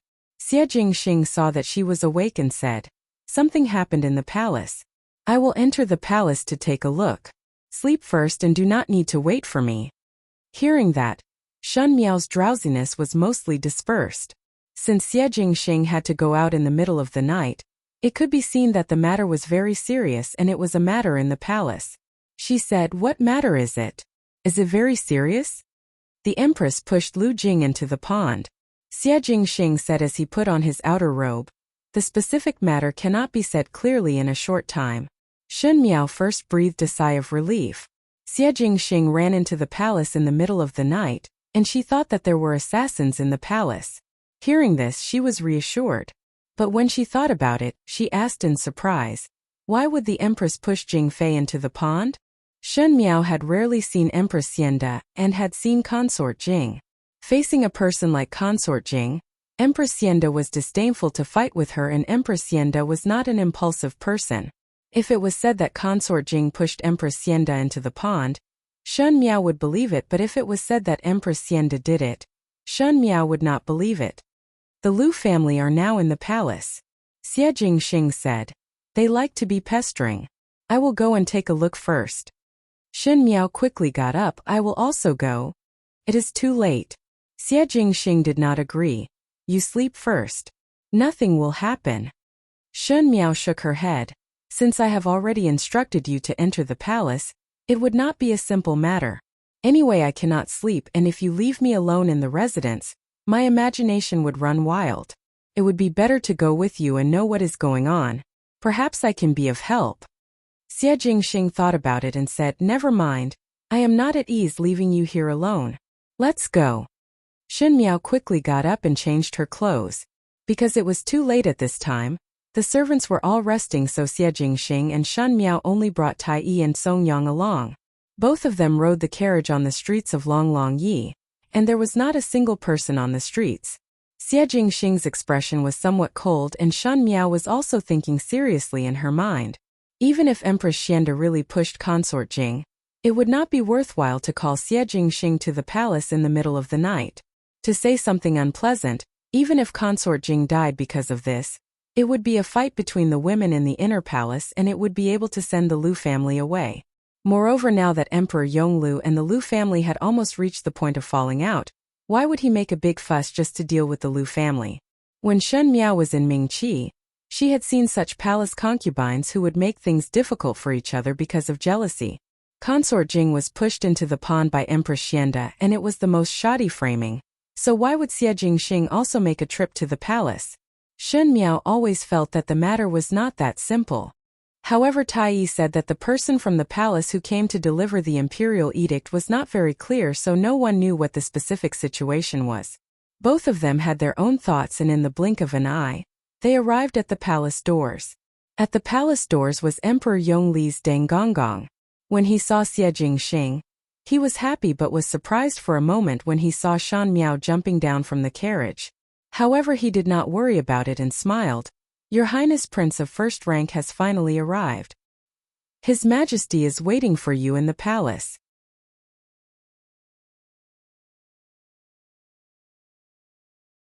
Chapter 1024. Xie Jingxing let Deng Gonggong walk in front while Shen Miao followed behind. After thinking for a while, she asked Deng Gonggong, Deng Gonggong, is the Empress well now? The Empress is fine. Many thanks to Qin Wangfei's concern. Deng Gonggong smiled. Shen Miao's eyes moved slightly. The Empress was fine, but there was such a big scene. That meant that something happened to that person? Sure enough, when she thought of this, she heard Deng Gonggong said, but Consort Jing has not woken up at this moment. Xie Jingxing sneered. What tricks is Lu Jing playing again? His expression was rather annoyed. Deng Gonggong smiled and did not say anything more, but Shen Miao felt that there was some meaning in that smile. After entering the palace, Deng Gonggong brought the two of them straight to Jinhua Palace. Jinhua Palace was where Consort Jing stayed. It was already midnight, but Jinhua Palace was brightly lit, and there was a group of palace maids kneeling in the hall. With one glance, Shen Miao saw that Emperor Yonglu and Empress Xianda were also there. Both of them were sitting in the hall. Empress Xianda did not look any different, as she was still calm and indifferent, but Emperor Yongli's face was like frost. Shen Miao and Xie Jingxing walked in hand, and Deng Gonggong quickly reported. When Emperor Yonglu saw Shen Miao coming, he was slightly surprised, but Empress Xianda stood up and smiled as she walked over to Shen Miao. She held Shen Miao's hand and said intimately, previously your body was not well, and one wanted to let you enter the palace to talk. Who knew that so many things happened? One did not think that you would come so late tonight. Shen Miao smiled. One did not know what happened when your Highness entered the palace, so one followed. Empress Xianda asked her, is your body better? Shen Miao said, already recovered. Many thanks to your ladyship's concern. Empress Xianda smiled. Then Bengong is relieved. Xie Jingxing looked at Emperor Yonglu and asked with a calm face, Imperial older brother, what happened? Everyone knew that Empress Xianda would definitely not push Consort Jing into the pond. Now that Consort Jing had not woken up and Emperor Yonglu had already started to take action against the Lu family, there was no need to care about the Lu family's face. So why would he summon Xie Jingxing into the palace because of Consort Jing's body? Monarch Yongla said coldly, "The Lu clan just came." "Came here?" Xie Jingxing frowned and said, "When I came in, I did not see the Lu family." The Lu family pestered endlessly and relied on their meritorious deeds to be cocky. Now that Jing Fei had fallen into the water and the Lu family had suffered losses under the hands of Emperor Yonglu, they would definitely take this chance to make a fuss. At the very least, they would not let Empress Xianda go. Now there was not even a shadow of the Lu family. Could it be that the Lu family had already caused trouble on their way here? They aren't afraid that something will happen to Jing Fei. The one who spoke was Empress Xianda. They are just fearless. Shen Miao's heart moved. Fearless? What did these words mean? Just as he was thinking, he saw the imperial physician of the palace walk out of the bedroom. He walked in front of Emperor Yonglu and bowed, replying, "Your Majesty, Imperial Consort Jing fell into the water and caught a cold. Luckily, her body is not bad and the dragon seed in her stomach is still fine. After taking 2 batches of medicine and resting for a while, both mother and child will definitely be safe."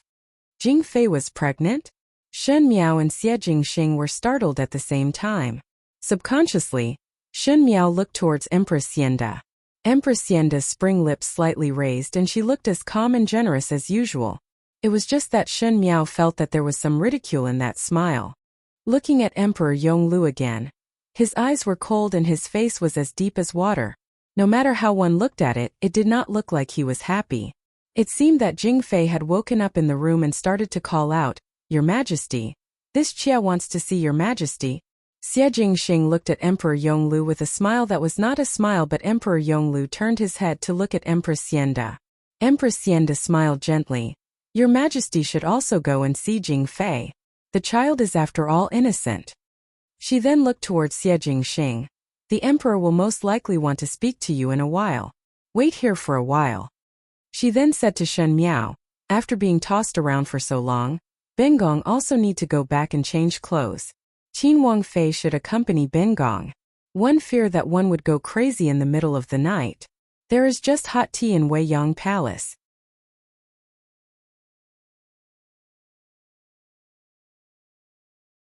Chapter 1025. Empress Xianda was so dignified that one couldn't see anything wrong with her. But the more calm she was, the more uncomfortable it made people feel. Shen Miao saw that a large piece of Empress Xianda's skirt was wet, and thought that she must have been at the pond with Consort Jing. When Consort Jing fell into the water, Empress Xianda's clothes were also wet.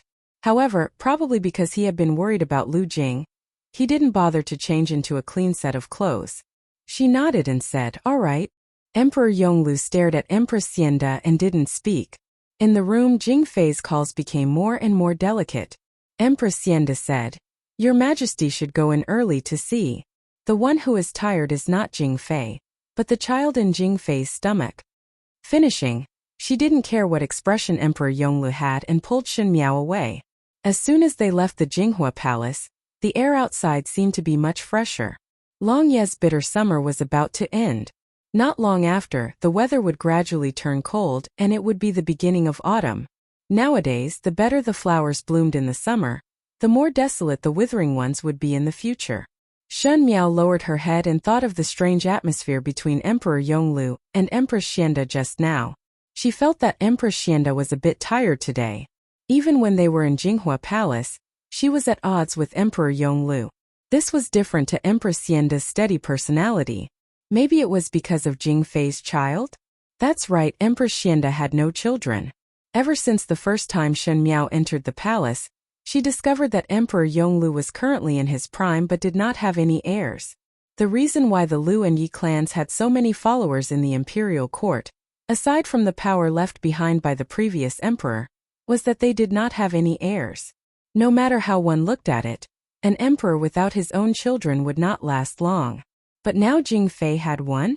If Jing Fei gave birth to a son, would he have to be the future heir apparent? Then wouldn't the world be tied together with the Lu family in the end?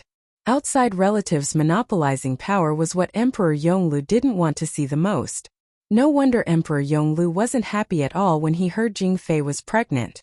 However, Empress Xianda's unhappiness was probably not only because of the position of Empress, but also because of her jealousy as a woman. Bystanders could see more clearly. Looking at a problem from an outsider's point of view was always the clearest. It was the same for Shan Miao. The way Empress Xianda looked at Emperor Yonglu was exactly the same as how she looked at Fu Xiuyi. She loved her husband deeply, but in the end, another woman was pregnant with her husband's child. Even someone as calm as Xianda Empress would feel a sliver of displeasure in her heart. She was just a woman after all. Qin Wangfei. Empress Xianda's voice came into her ears. Shen Miao recovered to her senses and Empress Xianda was already looking at her with a somewhat tolerant smile. You were lost in thought and did not even hear what Ben Gong said. Shen Miao quickly apologized. One has offended your ladyship. There is no need to be like this. Empress Xianda did not put it to heart and said, It is so late. It is natural for people to be distracted due to tiredness. Qin Wangfei does not have to blame yourself. As Shen Miao walked, she could not help but ask, Your ladyship, this official's wife wants to ask you something? Excuse me. Did you really push Consort Jing into the water? Empress Xianda paused for a moment and then looked at her with a smile. What does Qin Wangfei think? Her ladyship would definitely not do that. Consort Jing did not just enter the palace and your ladyship had lived peacefully with her for many years, so it is not worthwhile to deal with her at this critical juncture. Shen Miao said, So this official's wife is very curious. Why did your ladyship admit to this crime? Empress Xianda stopped her footsteps and looked at Shen Miao with a smile. You really believe in Ben Gong? Actually, it is strange to talk about it. The first time Ben Gong saw you, I felt that you are very similar to Ben Gong, but your temperament is more intense. Most likely it is because your father is a military general. Ben Gong had heard a lot of things about you. Even though you have many methods and schemes, you have the heroic spirit of a family of generals when you do things straightforward and efficient. Ben Gong cannot do it as civil officials pay particular attention to roundabout ways. Even if Ben Gong wanted to be extreme, it would be soft and soft until the end, so you and Ben Gong are ultimately different.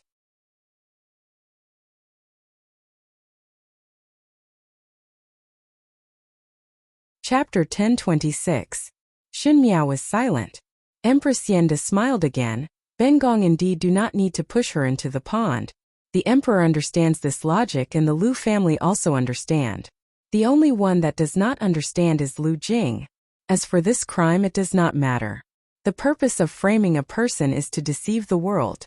But even you who just came to Longyi know about this lie, much less the officials of Longyi. Shen Miao asked, Does your ladyship not explain? Ben Gong is too lazy to explain and disdain to explain. Do what Jing Fei wants. Ben Gong does not care at all. Empress Xianda said lightly. Shen Miao thought that in this aspect, she was completely different from Empress Xianda. If it was not her own crime, no matter how disdainful she would not admit it herself. No matter how she changed, she was still fierce in her bones. Empress Xianda was like a puddle of water, tolerant and calm, making others feel that they were very small in front of her. As they were talking unknowingly, Weiyang Palace was already in front of them. Tao Gugu was waiting at the door and seeing the two of them return, she quickly walked in front of Empress Xianda and said, Is your ladyship well? Is Jing Fei Nyang all right? After Jing Fei fell into the water, Empress Xianda let Tao Gugu return first. Tao Gugu had been worried, but Empress Xianda only returned now. Empress Xianda did not answer Tao Gugu's question and smiled. Nothing. Ben Gong will go and change clothes first. Tao Gugu, bring Qin Wangfei to the hall to sit and pour some hot tea for her. Finishing, she went inside to change clothes. Tao Gugu brought Shen Miao to the hall and the tea was just right.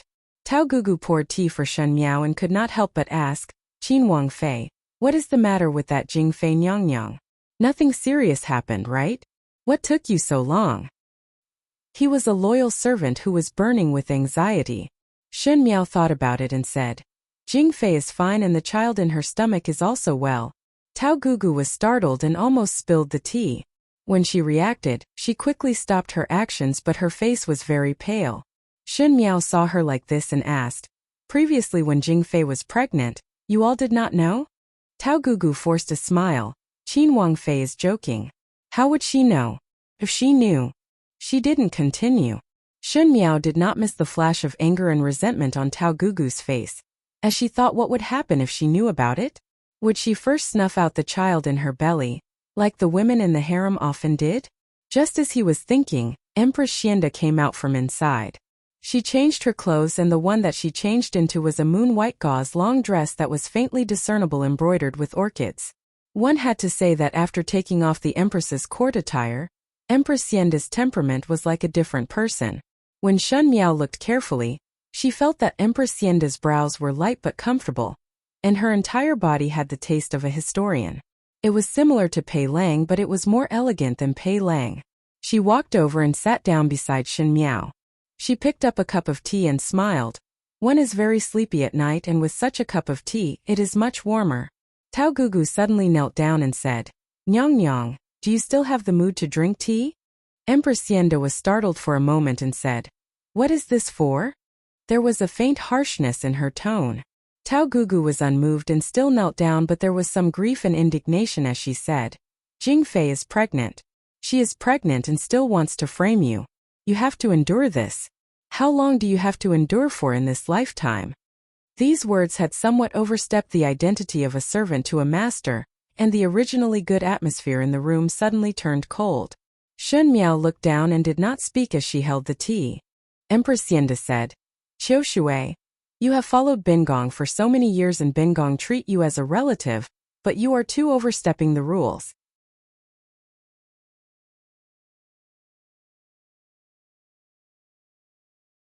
Chapter 1027. Tao Gugu was not willing to stand up. After a moment, Empress Xianda sighed and said, "Never mind. Lu Jing does not know that she is pregnant. Bingong is very clear of Lu Jing's character. If she was pregnant, she would not dare to use the child in her stomach to harm Bingong. She would only protect the dragon seed, and would not let anything happen to the child. But now it is a fact that Consort Jing is pregnant." Tao Gugu raised her head. "Your ladyship must also think for yourself." Shun Miao finally was no longer silent. She said, "Tao Gugu's words are right. One must consider the matter of Consort Jing. It is not all for your ladyship. Even with the Lu family's current situation, for your majesty, your ladyship cannot just watch from the sidelines." Empress Xianda looked at her strangely, as if she did not think that Shun Miao would speak at this juncture. But she quickly smiled in relief and said, "It seems that Jing Xing had told you a lot." "Get up, Qiu Shui," Empress Xianda said to Tao Gugu. "Bingong do not want to say it a second time." This sentence was already spoken in a commanding tone. Tao Gugu hesitated for a moment before finally standing up. Empress Xianda looked at Shun Miao. "Let you see a joke. Qiu Shui is Bingong's closest person and wholeheartedly thinks for Bingong. One spoke too hastily, but one's heart is good." She sighed. Actually, Bingong had always thought that Lu Jing was stupid and Bingong disdained to compete with her. But now it seems that Bingong was wrong. Lu Jing still has some ability to avoid the seed soup and be pregnant with the emperor's child. Seed soup. Shun Miao's heart moved. Empress Xianda told her the secrets of the palace. In fact, the more one knew, the more dangerous it was. Those who knew the secrets of the palace would eventually become fertilizer for the flowers in the palace. But she did not know why. She felt that Empress Xianda only told her this because she wanted to tell her, and not because she knew more. "You are a smart one and think that you have seen that the emperor does not have any children in the palace. It is not because of the consorts or the emperor himself, but because they would drink the seed soup. This Lu Jing had drunk it before, but I don't know why. She must have used some method to get pregnant. This is probably the first in the palace." After saying that, she seemed to have thought of something and smiled. "Perhaps it's not the first. I once had a child, but it was a miscarriage." Aunt Tao's eyes reddened when she heard this. Shun Miao's hand that was holding the teacup trembled and she did not speak. "His Majesty often thinks that you are not good because he thinks that Jing Xing is the best. An ordinary girl, even if she is a fairy, is probably not worth mentioning in his eyes. In the beginning, when Jing Xing said that he wanted to marry a Mingqi's young lady, His Majesty found people to inquire a lot about you, and after hearing about it, he told Bengong that you are vicious." Empress Xianda suddenly changed the topic and looked at Shun Miao. But looking at it now, Bengong feel that you are very kind. Shen Miao did not understand and heard Empress Xianda speaking again. You obviously wanted to ask Bengong about the miscarriage but were afraid that it would cause Bengong's heart to be sad. So you endured and did not ask? Shen Miao softly said. This official's wife just do not dare. You are really straightforward. Jingxing found an interesting wife and Bengong like you even more. Empress Xianda smiled. She said, actually the matter has passed for a long time and Bengong is already relieved. At the beginning when Bengong was pregnant, Lu Jing added cold herbs into the dim, some that the imperial chefs made. Just a little bit and Bengong's child was gone. At that time Lu Jing had just entered the palace and was favor, and the Lu family watched, thus His Majesty could only punish her lightly. Bengong felt that there was no fate between her and the child so it was fine.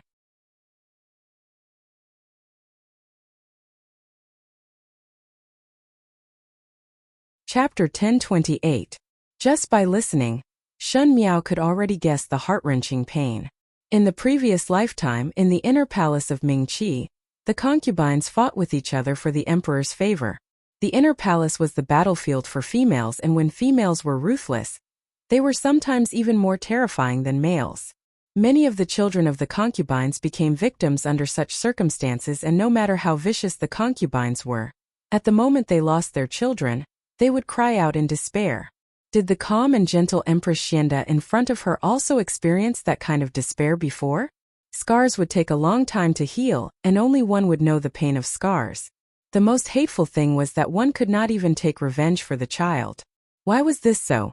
Do not blame His Majesty and do not think that Bengong is pitiful. Even though Bengong is indeed pitiful, Bengong is also an evil person. Empress Xianda said, after Bengong's miscarriage, Bengong could no longer give birth and would not be able to have children in this lifetime. Thus His Majesty made all the females in the inner palace unable to give birth to his children. If Bengong is not good, everyone would not be well off. Shen Miao was startled. Because Empress Xianda could not give birth, so Emperor Yonglu made all the females in the palace unable to give birth? Then Emperor Yonglu should like Empress Xianda very much, but if he really liked her, why would he let Empress Xianda suffer such a big grievance? Even if Empress Xianda did not mention it, Emperor Yonglu himself would also want to kill the culprit of his children. So why would he treat her as his favored concubine? Shen Miao only felt that the secrets of the imperial family of the Great Liang were no less than those of the Mingqi. Empress Xianda saw her startled appearance and suddenly laughed. You really believe it? How would His Majesty give up all the children of the concubines because of Bengong? Jingxing could do it because Jingxing's luck was good, but His Majesty's luck was bad. He is the emperor. There were many meanings in these words and Shen Miao did not know how to continue the conversation. But what you said is right. One should naturally plan for the future. Lu Jing, this child came at the right time, and because of this child, her life was temporarily saved. But the Lu family would not have such good luck. Empress Xianda gently smiled and her smile became somewhat sharp. The child cannot be kept. In the imperial study, Xie Jingxing's eyes were cold as he spoke to the emperor in front. Zhen knows that it cannot be kept. If it is possible, Zhen hopes that one can force it to be kept. Emperor Yonglu spoke coldly, as though the person he was about to force down wasn't his son, but someone else. Why didn't you do it just now? Xie Jingxing asked sharply. Qingzhen did not allow. Emperor said. Qingzhen was Empress Xianda's maiden name, and this name had not come out of Emperor Yonglu's mouth for a long time. After a long while, Xie Jingxing then ridiculed. Imperial Saw had always been soft-hearted. Perhaps it was because she pitied her own flesh and blood that had died. Xieyuan. These words Emperor Yong, Emperors, Emperors, Emperor, Emperor Qing. Emperor, Emperors, Emperors, Long's King. One Emperor Xies and Emperor a other Qi Qi Qing Emperor. King one of the other. I do not care what happens to Lu Jing and I do not want to care about that child. The Lu family came and left. They definitely think that the child in Lu Jing's stomach is a protective talisman. Why would we give them such a big gift? The emperor who did not have any children suddenly had his only child. So this only child was a life-saving straw. Whether Emperor Yonglu was willing or not, the position of the heir apparent had landed on the child in Jingfei's stomach. So when the Lu family came today and saw that Jingfei was pregnant, They did not make a fuss and quickly left. Maybe in their eyes, Empress Xianda's position as Empress was going to be gone soon. They didn't even have time to feel pity and would not be unforgiving. They would just treat it as their benevolence in doing a good deed. They had no worries like this, but what was the reality? Since ancient times there were 4 words: the affairs of the world are hard to predict. The Lu family always forget one thing. You and I are both surnamed Xie, and the blood of the Xie family flows in our bodies. Emperor Yonglu said indifferently. And the Xie family are all heartless.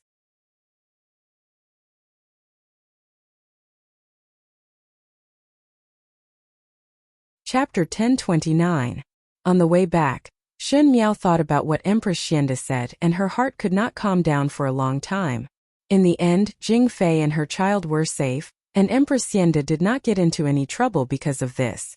It seemed to be a very happy ending, but Shun Miao felt that something was not right.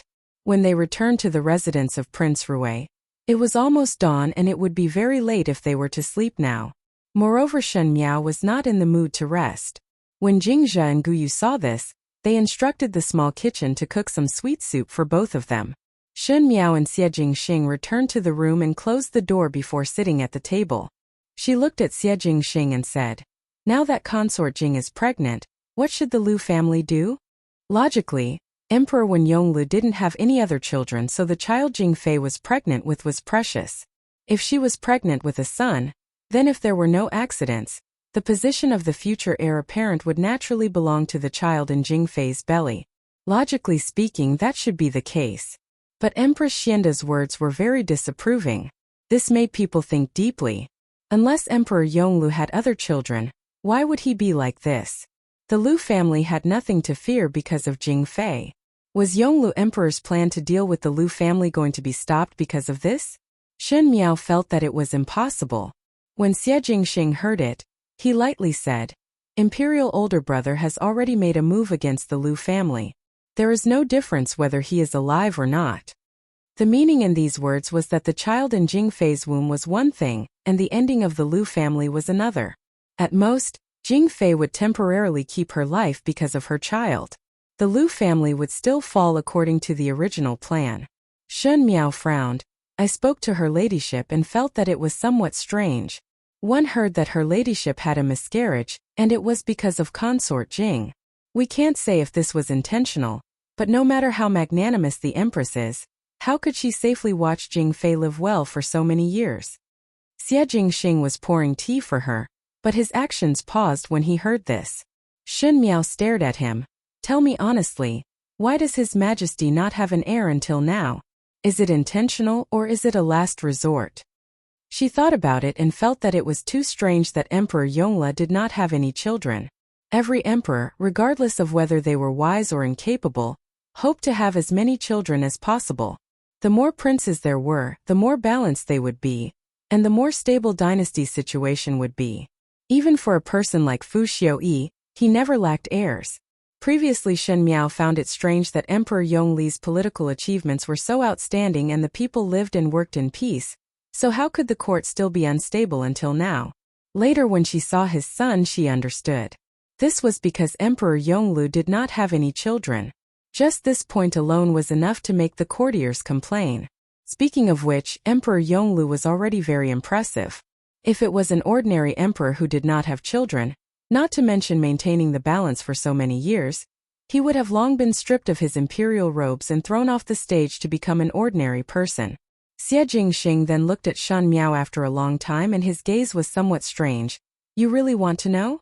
After you returned from the imperial hunting grounds, when you were unconscious, I had a premonition that some things would change, but at that time I had just arrived at Longyi and did not know much about the situation of the Great Liang, so I could not help much.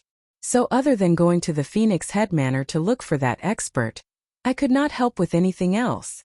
Shun Miao said, "I do not like to be so passive. If there is a day that you also have something big to do, I hope that I will not be useless. But I do not know anything, so even if I have the heart, how can I help?" Xie Jingxing looked at her for a while and suddenly sighed. He was half gratified and half teasing as he touched her head. "Our family's Jiao Jiao is not only good at calculating people, but also considerate.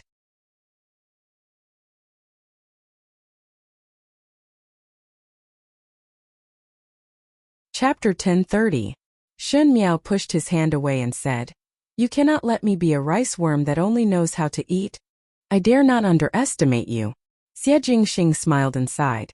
"Since you want to know, I will not hide it. You once told me that you had a real dream and that dream was very tragic. Now what I am going to tell you is not a dream but something that really happened. The journey from Longyi to the Ding capital would require at least half a year to reach even with the fastest horses. Do you always want to know why did I become the son of the Marquis of Linan? For so many years, I obviously knew about my birth but did not return to the Great Liang. It is not because I do not want to return but because I cannot return." His gaze gradually became sharp. Xie Jingxing's real name was Xie Yuan and his courtesy name Jingxing had the meaning of looking up to the high mountain, doing things in Jingxing, representing that the person who gave him this name hoped that he would be a person of noble character. Not to mention whether the name was successful or not, it showed the deep love of the person who gave him this name. The person who gave him this name was his imperial father Emperor Xiao Wuxia Yilong. And the one who gave him the courtesy name was his empress mother Empress Jingxian and Empress Xiao. Emperor Xiao Wuxia Yilong was the most outstanding prince in the Great Liang imperial court and held the military power in his hands, stabilized the four seas, was handsome, heroic and high-spirited. If there was anything bad, it would be because he was the youngest son. The Great Liang imperial family did not support the youngest and this was the rule since ancient times. But Xie Yilong was too outstanding and the more outstanding a person was, they would either be indifferent to worldly matters or they would be ambitious and difficult to quell. Unfortunately Xie Yilong was the latter and adding on to the fact that the crown prince was inferior to him, Xie Yilong finally embarked on the road to fight for the throne. Xie Yilong's road to the throne was very smooth. He had an innate advantage as he was born from the Empress and he had outstanding military achievements, so at the end Xie Yilong plotted to frame his biological crown prince older brother, and angered his biological mother to death, controlling his biological father and finally successfully obtained the throne of Emperor Xiao Wu. In the road to fight for the throne it was necessary to give up some things like family affection and love. Of course to Xie Yilong, these were not important. He was an ambitious person so at the end he married the daughter of the left minister Xiao family. The Xiao family was the head of the civil officials and by marrying the daughter of the Xiao family, one could almost rope in more than half of the Great Liang's civil officials. In addition, the daughter of the Xiao family was born to be extremely beautiful, intelligent and magnanimous. A smart beauty was never a loss. This marriage was actually extremely worthwhile. Therefore, after he ascended the throne, Emperor Xiaowu and Empress Jingxian treated each other with respect. Emperor Xiaowu was a wise ruler and Empress Jingxian was famous for her virtue. Not long after, Empress Jingxian gave birth to her eldest son Xieqi, who was made the crown prince. Originally, the Great Liang's territory was gradually expanding, and the country's power was also gradually taking the lead among the three countries. Everything looked very perfect. But in this world, the most difficult thing to retain was the unchanging. Those who go through thick and thin with you may not be able to share your prosperity. Empress Xiao married Emperor Xiaowu at a time of chaos. Both husband and wife excelled in civil and military affairs. Xie Yilong was ambitious, Empress Xiao was steady, Xie Yilong was clever, and Empress Xiao was resourceful. But when the enemies outside gradually disappeared, the spearhead would be aimed at the people around them. Emperor Xiaowu was an ambitious person. When he first obtained the throne, he used tricks. Ambition came from desire. He gradually suspected that the Xiao family had the intention of monopolizing power through their relatives. And the more virtuous and intelligent Empress Xiao appeared, the more suspicious Emperor Xiaowu became. In order to balance the power of the Xiao family, Emperor Xiaowu recruited a large harem. Among these, there were many aristocratic families that were against the Xiao family. He promoted them, the previous court let the Xiao family fight with them, and the harem let Empress Xiao fight with the women of those aristocratic families.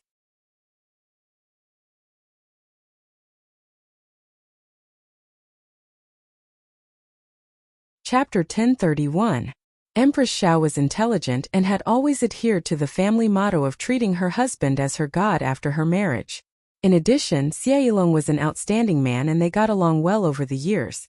But those messy women gradually began to rack their brains to give birth to a prince and even began to threaten Xieqi's position as crown prince.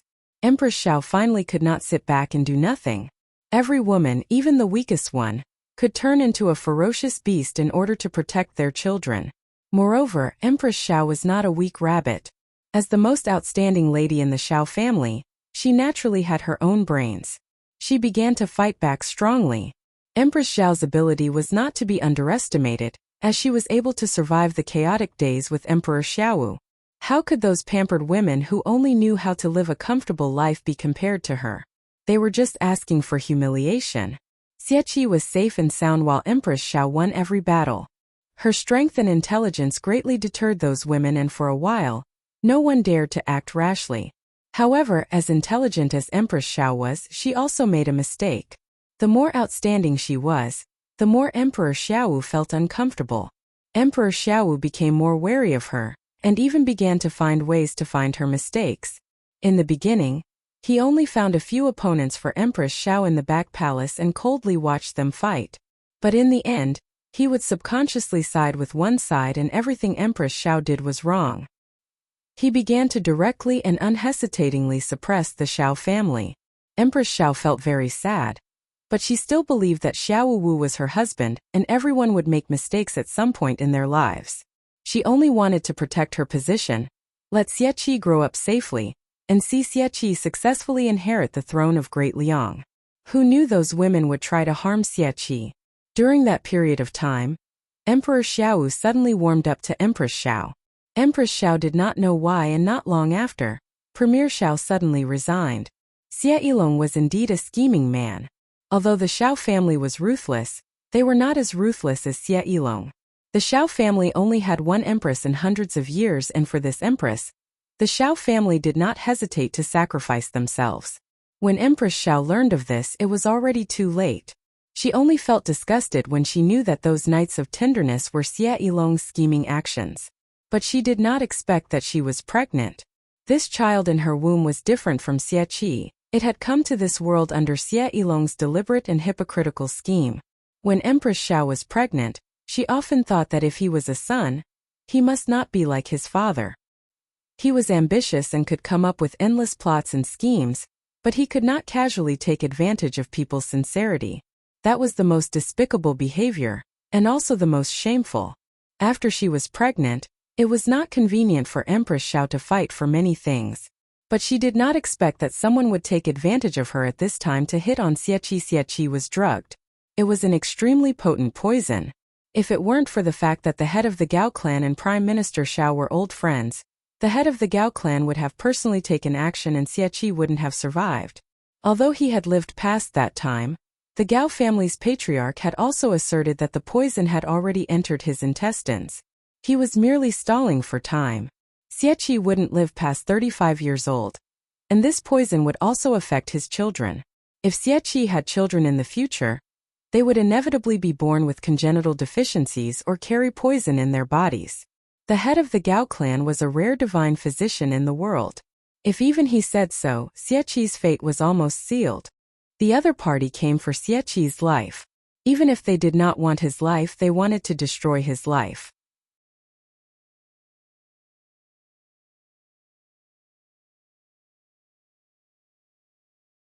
Chapter 1032.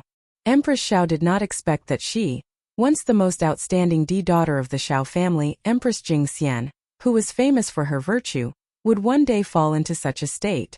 In order to protect her, her family voluntarily withdrew from the Great Liang's officialdom.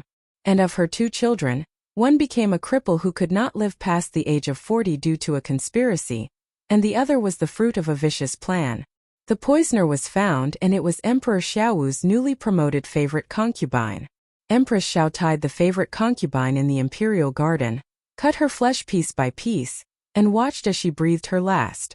At that time, all the palace maids and eunuchs in the imperial garden almost fainted, while Empress Xiao felt it was rather boring. Emperor Xiaowu naturally scolded the favorite concubine and personally condemned her for her crimes, and even comforted Empress Xiao. Hearing his gentle words, Empress Xiao's heart was as cold as ice, but her mind was filled with wariness and vigilance. Did Emperor Xiaowu know about this? Empress Xiao felt that she and Emperor Xiaowu had been husband and wife for so many years. It was time to re-examine him. Even if Emperor Xiaowu did not know, This favorite concubine was originally promoted to deal with Empress Xiao. The son did not kill the benevolent, but the benevolent died because of me. On one hand, Empress Xiao was on guard, but on the other hand, she pretended to be sad that her son had met with this unexpected disaster. The news of Xie Qi's incurable poison was not spread out, but who knew if it would be known in the future? However, what Empress Xiao was most worried about was the future. The child in her belly was about to be born. Emperor Xiao disliked Xie Qi because of the Xiao family. If something happened to Xie Qi in the future, and if the child in her belly was a son, this child would replace Xie Qi's position and sit on the crown prince's seat. Who knows if it would be the next Xie Qi? If it was a daughter, Empress Xiao would not want her to stay in the palace and be manipulated by others, unable to control her own fate. The most important thing was that Empress Xiao was about to start her counterattack. After she gave birth to this child, she wanted to return the pain that the Xiao family, Xie Qi, and herself had suffered double. There would be many inconveniences with a newborn child, and she might even be controlled by others. So she had to think of a way. Generally speaking, the crown prince who was replaced would be far away from everything that he should have obtained, while the crown prince would obtain things that did not belong to him. Empress Xiao handed over her infant child to her confidant and said, looking up to the high mountain Jingxing Xingji, his courtesy name is Jingxing. If there comes a day when he grows up to be a man of indomitable spirit, he can use overt and overt schemes, but never use a person's true heart. She hardened her heart and looked at her child for the last time before saying, send him away. 2 months and less than half a year's journey. From Longyi to the Ding capital, he ran like a dead horse all the way. That was the first time in Xie Yuan's life that he came into contact with this world. But what welcomed him was escape. In those days of escape, he opened his eyes wide, learned to speak, and learned to fight against the world. In the residence of the Marquis of Lin and in the Ding capital, Princess Yuqing was about to give birth. Empress Zhao's henchmen had followed Empress Zhao's order to send Xie Yuan to an ordinary rich family, far away from the disputes of the court. But on that day when the henchman was investigating on the streets, he accidentally found out that Princess Yuqing was about to give birth, and the child's name had already been decided, Jingxing. The henchman thought that this was really a coincidence. That night, the wind and rain were bitter, and there was a heavy downpour in the Ding capital. The rainwater diluted the blood that was spilled in the courtyard, diluted the woman's painful moans, and also diluted the baby's weak cries.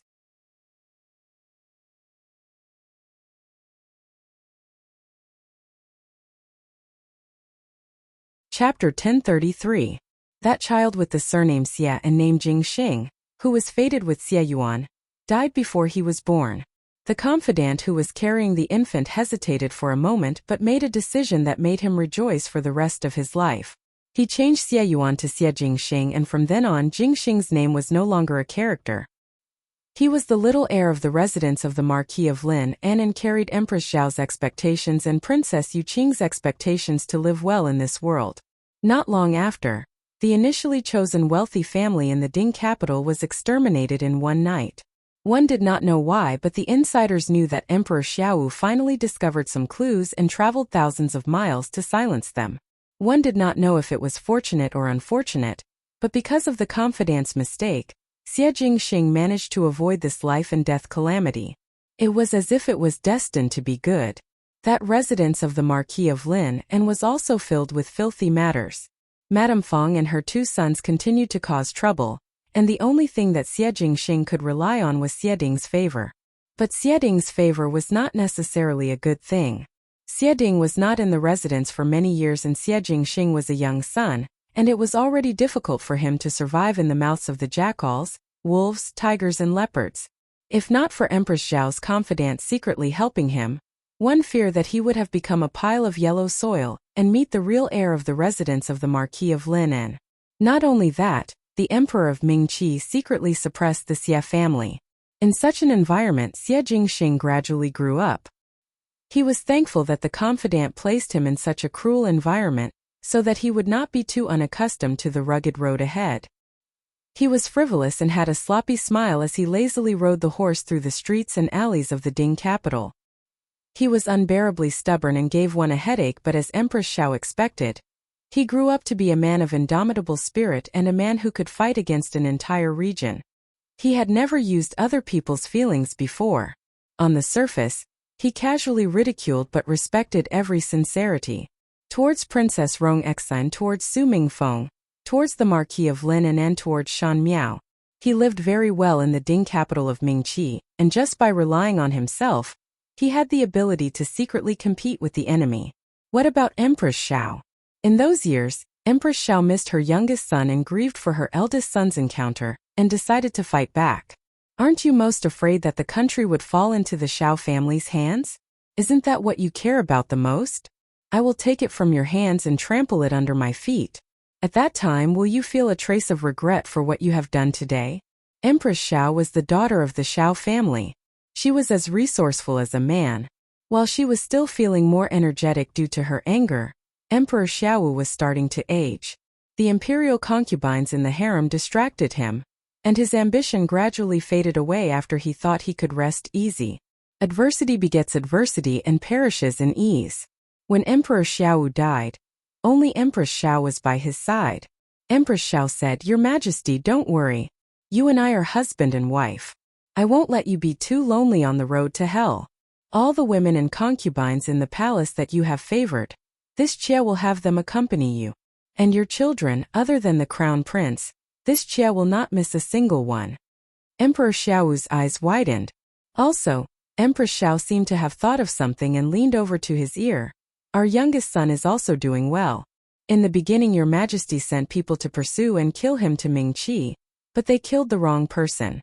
After a few more years, when the court has settled down, this Jia will bring him back to acknowledge his ancestry. The great Liang's country must be inherited by someone. This Jia is soft-hearted, so the brothers are still surnamed Xiao. If this Jia was as hard-hearted as your Majesty, then the great Liang's country would really change dynasties. Your Majesty, have a good journey. This country, this Jia will keep it first." Empress Xiao stood in front of the bed and smiled warmly. Emperor Xiaowu died with remaining grievances. Empress Jingxian became Empress Dowager Jingxian. Xie Qi became Emperor Yonglu. Xie Jingxing was still in Mingqi's Ding capital, groping along the dark road. He muddle-headedly found out about his life experience, but was warned that his biological father was chasing after him and his biological mother trapped his biological father to death. Now that the wind and waves were at their peak, one must not act rashly. Due to a freak combination of factors, Empress Jingxian really did as she said and cleaned up the great Liang's inner palace cleanly. Those who were once domineering towards them, mother and son, finally became Emperor Xiaowu's companions on the road to the Yellow Springs. She said to Xie Qi, who had become Emperor Yonglu, "Ijia is old and cannot manage so many matters outside, but a clean inner palace is something that Ijia can give you. From now on, there will be no villains in the inner palace. You only need to promise Ijia one thing, to hold this country firmly in your hands and never let it decline." The Lu and Yi families were Emperor Xiaowu's confidants and were extremely cunning. A centipede would not fall down even if it died. Because of the complexity of the forces, it was not easy to uproot them. Thus Emperor Yonglu had been secretly planning to deal with these two families. Empress Dowager Jingxian passed away 2 years later. When she was reading the Lu family's memorial, she suddenly fell down and never woke up. The Gao family said that it was because she was mentally and physically exhausted, and was like a lamp that had run out of oil. But the day before, she was still talking to Emperor Yonglu about changing the style of the ceremony this year, and perhaps think of a way to make Xie Jingxing return to the Great Liang. Things were unpredictable. In this lifetime, she finally did not have the chance to reunite with Xie Yuan. Thus they were separated forever.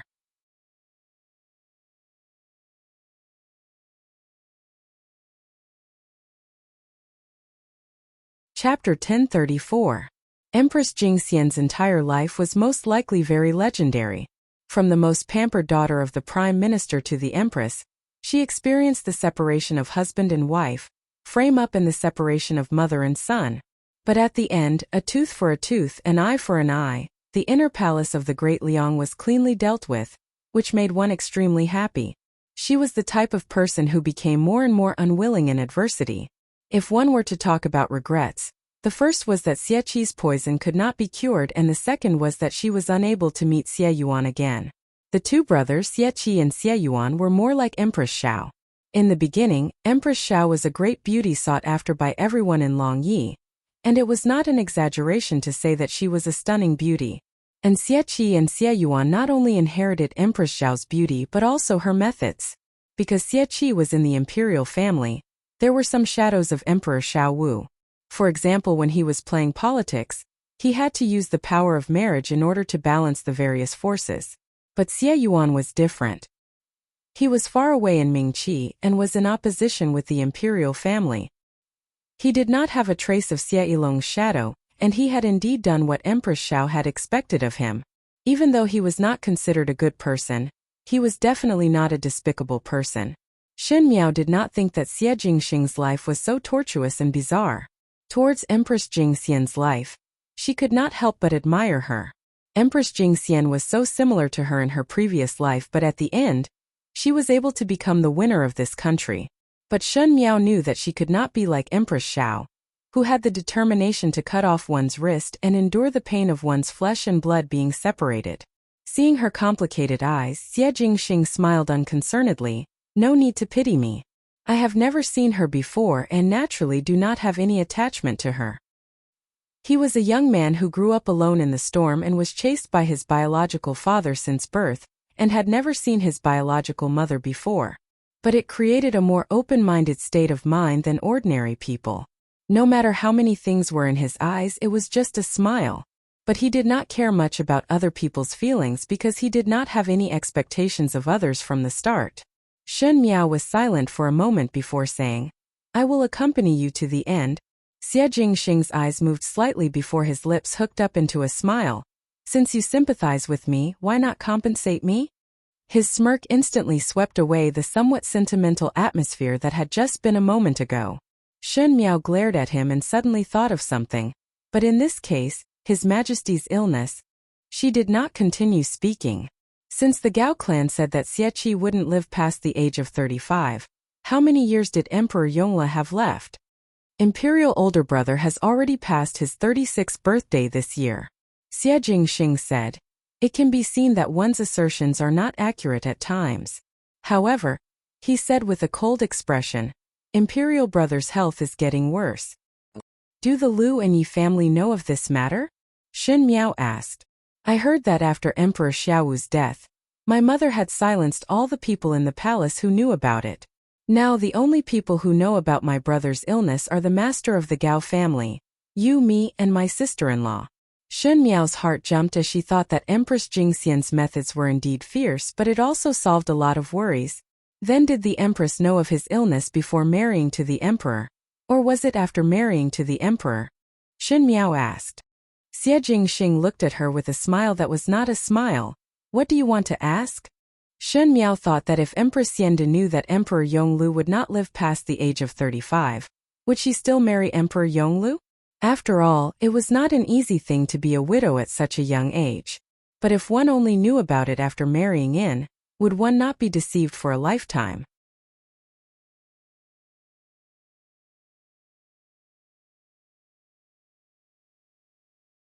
Chapter 1035. If it was you, what would you choose? Xie Jingxing asked. Shen Miao said, when I married you, I did not like you to the point of being willing to be a widow for you. Finishing those words, she revealed a vexed expression, thinking that this was cursing Xie Jingxing. But when Xie Jingxing heard it, he was very happy and pulled her over, pressing Shen Miao's head into his embrace and said with a smile, oh, meaning that now you like me to the point of being a widow for me? Not waiting for Shen Miao to answer, he said thoughtfully, so to speak, when you married me, you also admired me? Who admired you? Shen Miao was pressed into his embrace and could not breathe as she spoke in a flustered and exasperated manner. But she heard Xie Jingxing's leisurely voice ringing from the top of her head. If you like me, then just say it. I have always had tender and protective feelings for the fairer sex and would definitely not bear to let you be a widow at such a young age. Shen Miao did not get angry but instead laughed and retorted, be a widow? Do not worry, there are not many females in this world that would obediently be widows. There are many disputes in front of a widow, and there are many small brothels in Longyi. Now that she was brought up by Xie Jingxing, she no longer put on airs like before, and would occasionally anger Xie Jingxing half to death. Sure enough, when he heard that, Xie Jingxing's actions paused and stared at her carefully before speaking gently. Want to look for Xiaoyuer? His tone was gentle, but Shen Miao felt an inexplicable chill at the back of her neck. Without waiting for her to speak, Xie Jingxing suddenly carried her up and stood up before striding towards the bedside, scaring Shen Miao so much that she screamed, but Xie Jingxing was unperturbed as he said, "You remind me to work hard, so naturally this husband would not dare to be lazy." Tai Yi, who was guarding outside, was caught off guard by the movements of the husband and wife until his old face turned red. He did not know whether to leave or stay as his black face turned red, making it look very interesting. The husband and wife panted for a while before they finally stopped. Shen Miao used Xie Jingxing's arm as a pillow and pushed him to ask, "You have not answered my question previously. Does Her Majesty the Empress know or not?" Imperial sister-in-law is such a smart woman. If she doesn't know that she was tricked into marrying into this family, it will be a big problem. Xie Jingxing sighed. When Imperial Mother was choosing a wife for Imperial older brother, she once called Imperial Saw into the palace and said some words. Mother hates people who take advantage of people's sincerity the most. Even if it's to balance the power, she will let the other party take responsibility. Shen Miao said, knowing but still marrying in. The Empress really likes His Majesty the Emperor. Xie Jingxing did not speak. Empress Xianda's maiden family was an aristocratic family of scholars. In terms of real power, many aristocratic families could not compare to them. But in the end, Empress Dowager Jingxian chose Empress Xianda to be Emperor Yongla's wife. This was because Empress Xianda's maiden family, the chief scribe's residence, was absolutely loyal. Empress Xianda was just like her title, gentle, honest, intelligent and generous. Empress Dowager Jingxian was different from Emperor Xiaowu. Emperor Yongla could promote other concubines to balance the power, but he only had one wife, and this one wife was to be with him for life. One's character was even more important. She was able to share weal and woe with others in riches and was a real lady from a noble family. She was able to withstand the wind and waves and was able to suppress the brocade. Empress Xianda's maiden family was a loyal and honest person. As for whether Empress Xianda had feelings for Emperor Yongla or not, this was not known. After all, it was a luxury to talk about true feelings in the imperial family. But Empress Xianda had always been calm about the matter of Emperor Yongla not living to the age of 35. Shen Miao said, if it is only for power, she should plan for herself. Xie Jingxing smiled. Imperial sister-in-law is very smart and not greedy.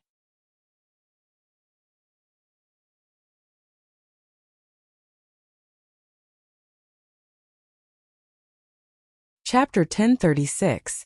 It was best to not be greedy. Many tragedies were traced back to a single word, greed. They were greedy for power, glory, splendor and wealth, or greedy for affection. Shen Miao thought for a moment before saying, now that Consort Jing is pregnant, how do you plan to deal with the Lu family? Xie Jingxing played with Shen Miao's long hair and casually said, what does Lu Jing's pregnancy have to do with us? Water can carry a boat or overturn it. The Lu family thought that they could rest easy with the dragon seed, but in fact they were wrong. With an emperor with dragon seed, some of the opposing people would naturally change sides.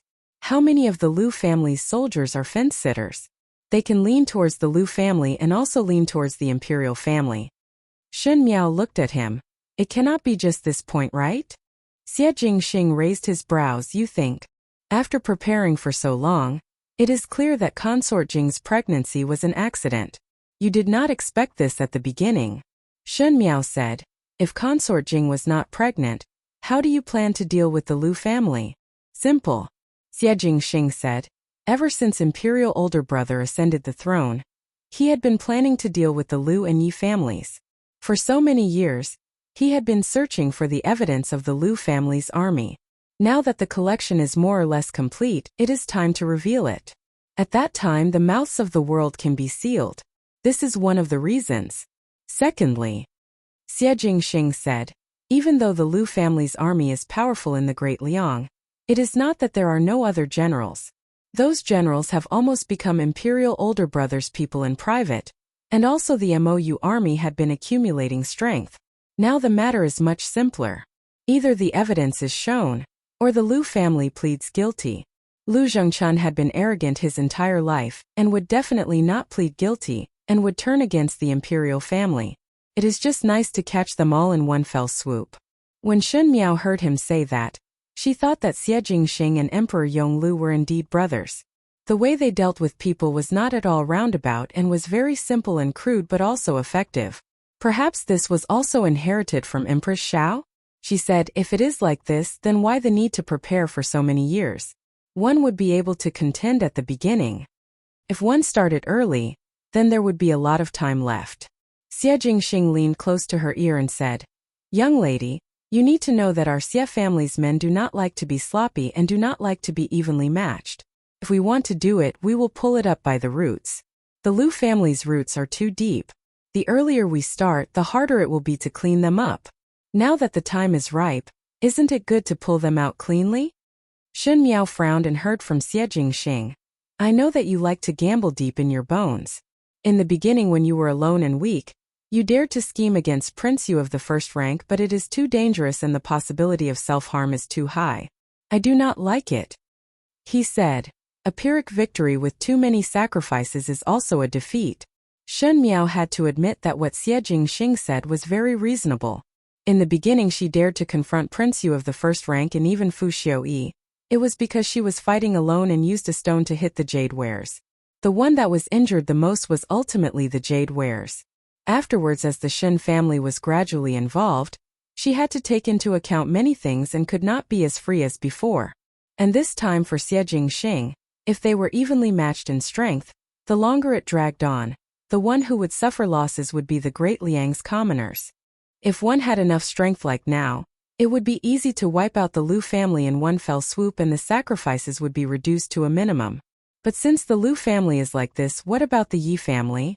Shen Miao still had doubts and hesitated to speak, but in the end she hesitated to speak.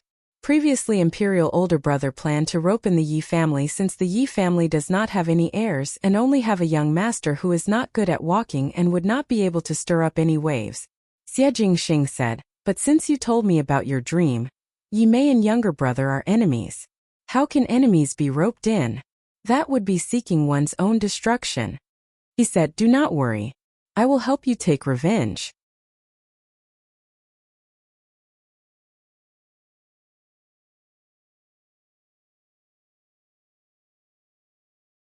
Chapter 1037. Shen Miao was silent for a long time before softly saying, thank you. To make the other party change a plan that had been planned for a long time, it was not just a matter of words.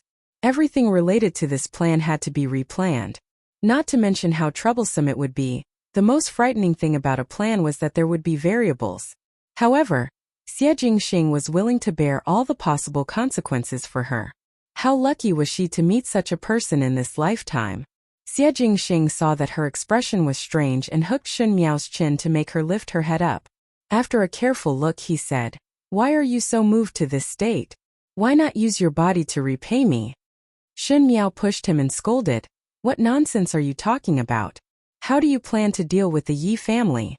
Xie Jingxing thought for a moment and said, this is not difficult.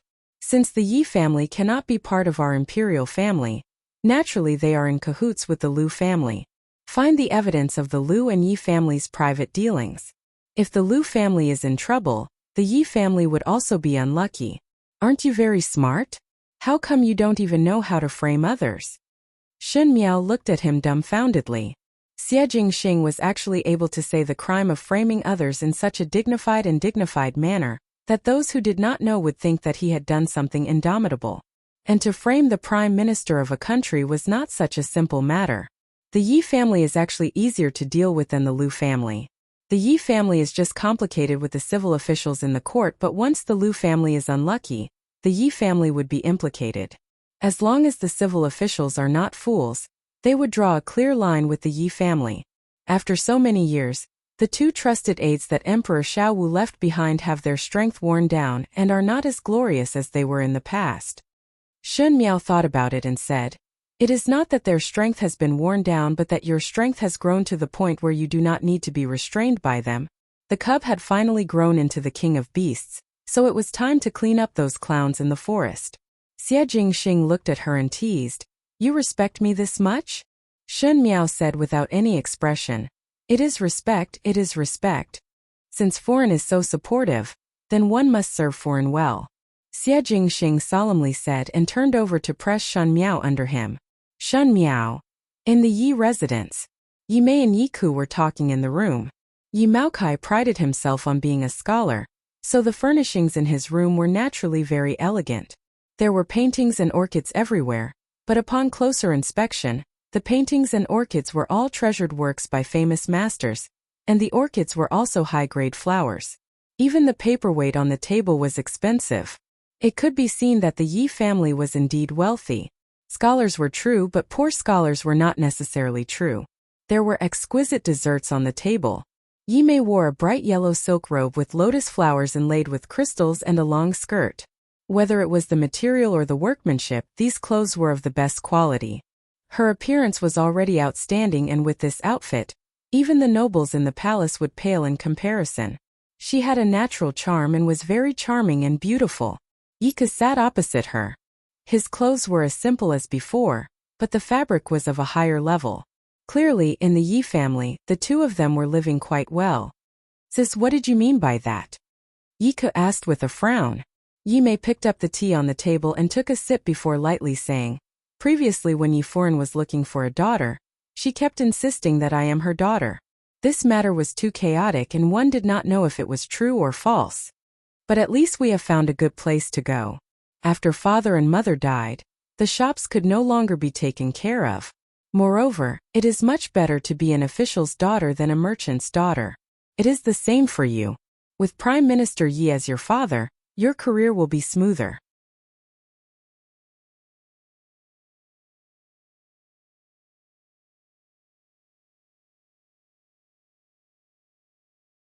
Chapter 1038. Yi Ke smiled bitterly. "Of course I know this, but didn't Yi Maokai not believe in our identities?" Yi Mei and Yi Ke didn't believe that there was such a thing as a pie falling from the sky. But ever since the Yi clan came looking for their kin, the two siblings had no choice but to believe that there was such a good thing in this world.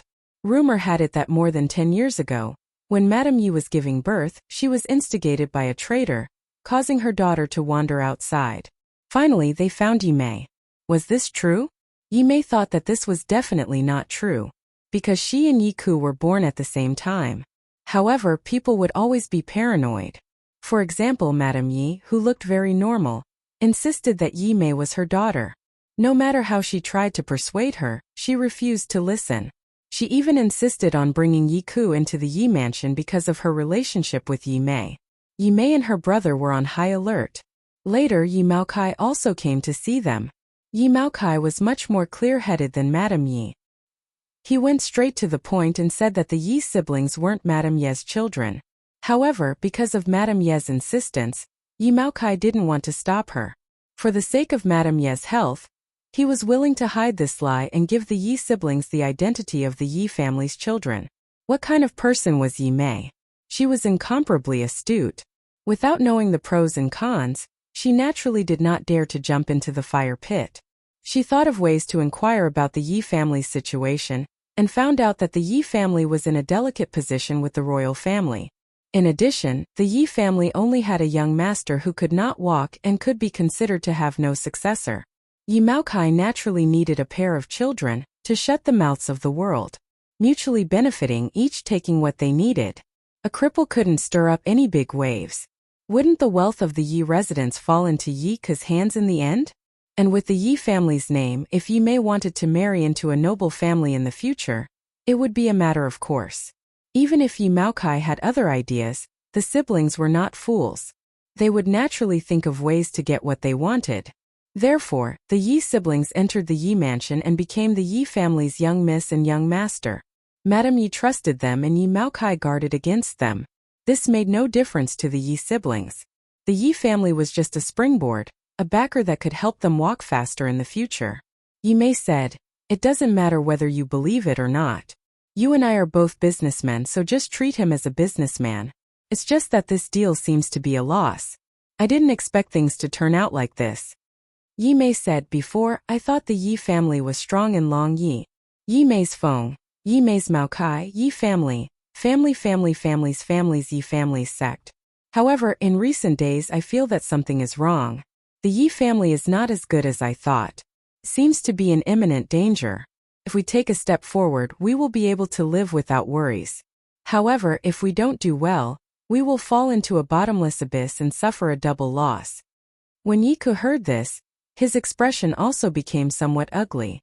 He said, you mean the Yi family's current situation is very dangerous?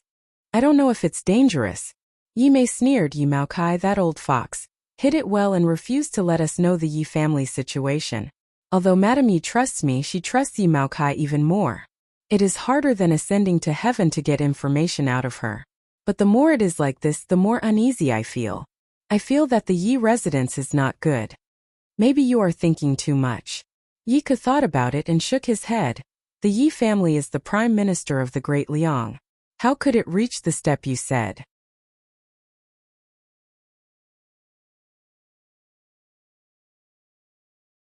Chapter 1039. Yi Mei's eyes congealed before she suddenly laughed. She really has a good life and really good luck.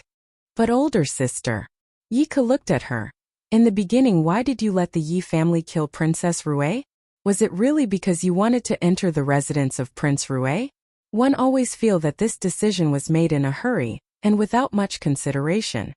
Yi Mei paused and thought for a while before saying, if I say that the first time I saw her, I felt that I do not want her to live in this world, would you believe it? Yi Ke was startled for a moment, but Yi Mei was still deep in thought. When she just came to Long Yi with the Yi family, it was just as Xie Yuan had returned from hunting in the imperial city. Yi Mao Kai gave her the antidote, and wanted her to pretend that she had inadvertently opened the bounty list to save him. Naturally, the Yi family could take out the antidote, and most likely Prince Rue's injury was related to them. If Yi Mei used the identity of a Yi family member to save him, it would be hard to avoid suspicion from the Yi family. It would be better to say that she was looking for relatives, and it would be more logical to find out that she was from the Yi family. Yi Mao Kai wanted to use Yi Mei to connect to the residence of Prince Rue. Yi Mei was born beautiful and was also Xie Yuan's savior. The longer she stayed in the residence of Prince Rue, the more natural some things would happen. At that time, Yi Mei saw Prince Rue Xie Yuan. Towards men, Yi Mei could not say that she loved or did not love them. She had ambitions and means, and men were tools to achieve her goals. If there was a better one, she would change to another one. To her, it was like a beautiful person needed to be matched with gorgeous clothes, precious jewelry, and a rich residence. Naturally, she needed a noble husband. Xie Yuan was the best one she had seen since she grew up. He had a high position of power at a young age, and was also born with a romantic beauty. Even if he was lying quietly, he had a natural noble air and attracted the attention of others. Not to mention that Yi Mei had heard from Yi Mao Kai that Xie Yuan was a very powerful person with many means. It was normal for her to want such a good person for herself, and Xie Yuan's indifference made her want to conquer him. She heard that Xie Yuan had a princess, but Yi Mei had never seen her before. Knowing that that woman was the daughter of a Mingqi military general, she did not think much of it. The daughter of a military general was unbearably vulgar, and came here alone without any backing. Yi Mei did not even feel that the other person had the qualifications to be her opponent. Until the moment she saw Shun Miao. Shun Miao's clothes were still somewhat muddy and her hair was untidy. Her face was also travel-worn, but she stood in front of Yi Mei against the light. Her posture was dignified, as if she was an overbearing beast declaring her sovereignty. It was obvious that Yi Mei was the brightest and Shun Miao was in a difficult situation. But at that moment, Yi Mei had an absurd feeling that even if she used all her strength, she wouldn't be able to snatch anything from the woman in front of her. In the days that followed, Shun Miao was rather cold towards her, and occasionally Yi Mei could feel a faint disgust and hatred. But since ancient times, a woman's feelings were all relative. Not only did Shun Miao feel uncomfortable with her, Yi Mei also felt uncomfortable with Shun Miao. One heard that Shun Miao had parents who doted on her, eldest brother who cared for her, good friends and sisters, and also Xie Yuan who doted on her. Although it was the Cold War, the bystanders knew best. If there was no love, why would there be a Cold War? It was clear that he loved her to the bone. That was why his every move would involve his own emotions. The more she compared, the more unwilling Yi Mei felt. Why should all the good things in this world be enjoyed by Shen Miao alone? She had an aloof temperament and did not know how to act coquettishly, so how could she obtain Xie Yuan's favor? What she was most unwilling to accept was that people who were inferior to her lived better than her. Yi Mei was jealous and disgusted. She loved to snatch other people's things and make those things her own. But it seemed that it would be very difficult to snatch Shen Miao's things. Then what should be done? It would be better to let Shen Miao disappear. So Yi Mei told Yi Maokai that only if Shen Miao died and Xie Yuan's Wangfei position was empty, she was confident that she could grasp Xie Yuan's heart. Rather than saying that Yi Mei wanted to snatch Xie Yuan, it would be better to say that Yi Mei could not see Shen Miao living better than her. Yi Mei was not willing to lose to Shen Miao. Yi Maokai originally wanted Yi Mei to climb up to Prince Rui's residence and finally agreed. But who would have thought that Shen Miao did not die? And that there was someone who was willing to protect Shen Miao without hesitation. Moreover, because of the Yi family's rash actions, Xie Yuan seemed to have some suspicions and kept a close eye on the Yi family. Yi Maokai even vented his anger on Yi Mei. In Yi Mei's entire life, she had never failed in the things she wanted. She used all kinds of people that she could use and had always been smooth sailing. Snatching other people's things was also very handy. No matter if it was an object or a person, or even a person's heart. But she hit a wall with Shen Miao. She could not snatch Shen Miao's man, nor could she snatch Shen Miao's life, and even more could she not snatch Shen Miao's good luck.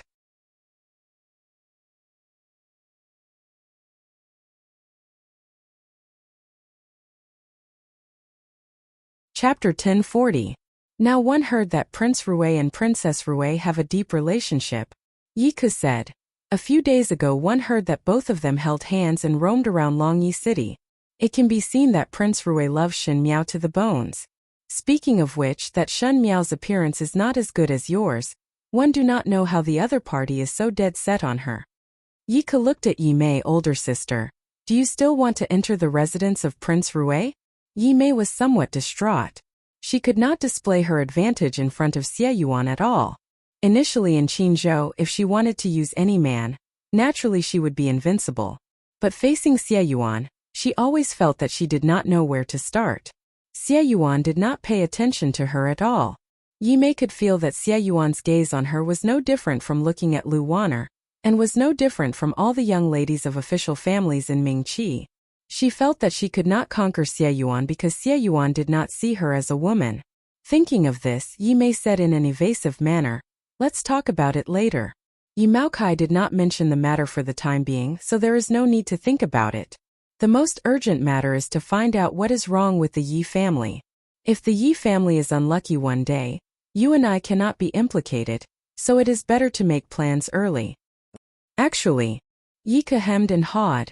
Previously Yi Maokai looked for me once and had the intention to let you enter the palace. Enter the palace? Yi Mei's eyebrows jumped and she suddenly laughed. She laughed in a flirtatious manner, but there was a meaningful feeling. Yi Maokai saw that Xie Yuan was not easy to hook up with and let me climb up to the imperial family? Enter the palace. Naturally it was not an ordinary palace, but to enter the palace to be the emperor's woman. Yi Mei sneered. There is no air in the palace, so there must be something fishy. If I enter the palace and do not have an heir, one would have no one to rely on after 100 years. If the emperor dies, would one have to be buried with him? Yi Maokai only has the idea of befriending the imperial family. No matter if I live or die, I will not return to the palace. Let him break this thought. At the end of the words there was a sinister meaning. It wasn't that Yi Mei hadn't thought of entering the palace, but she had always been good at analyzing the pros and cons.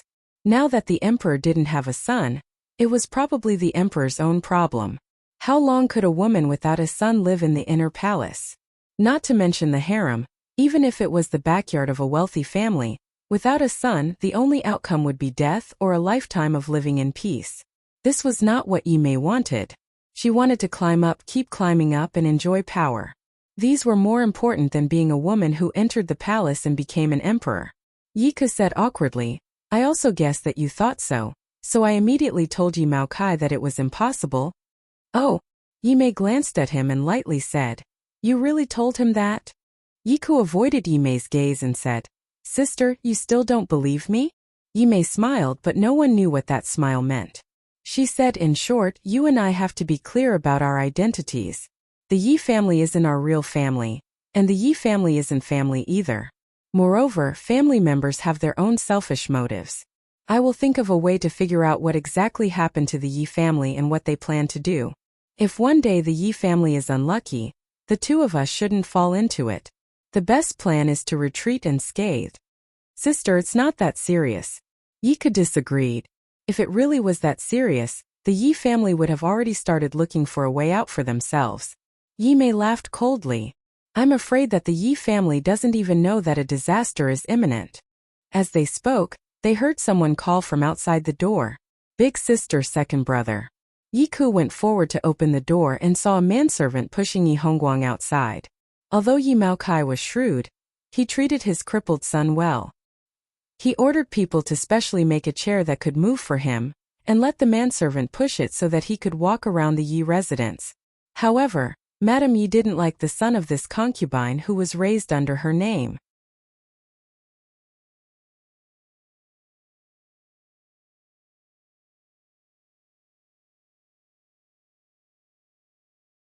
Chapter 1041. Yi Hongguang liked Yi Mei and Yi Ke very much. He probably felt that the Yi Fu had been quiet for many years. Suddenly having siblings come, he was always happy. His personality was also very pure like a child. He didn't seem to have been raised by the Yi family, but thinking about it, he never left the Fu. Other than playing chess with Yi Mao Kai, he only read.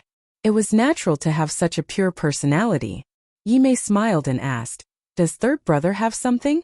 Yi Hongguang didn't look like Yi Mao Kai, nor did he look like Yi Madam. He probably looked more like that concubine who had passed away.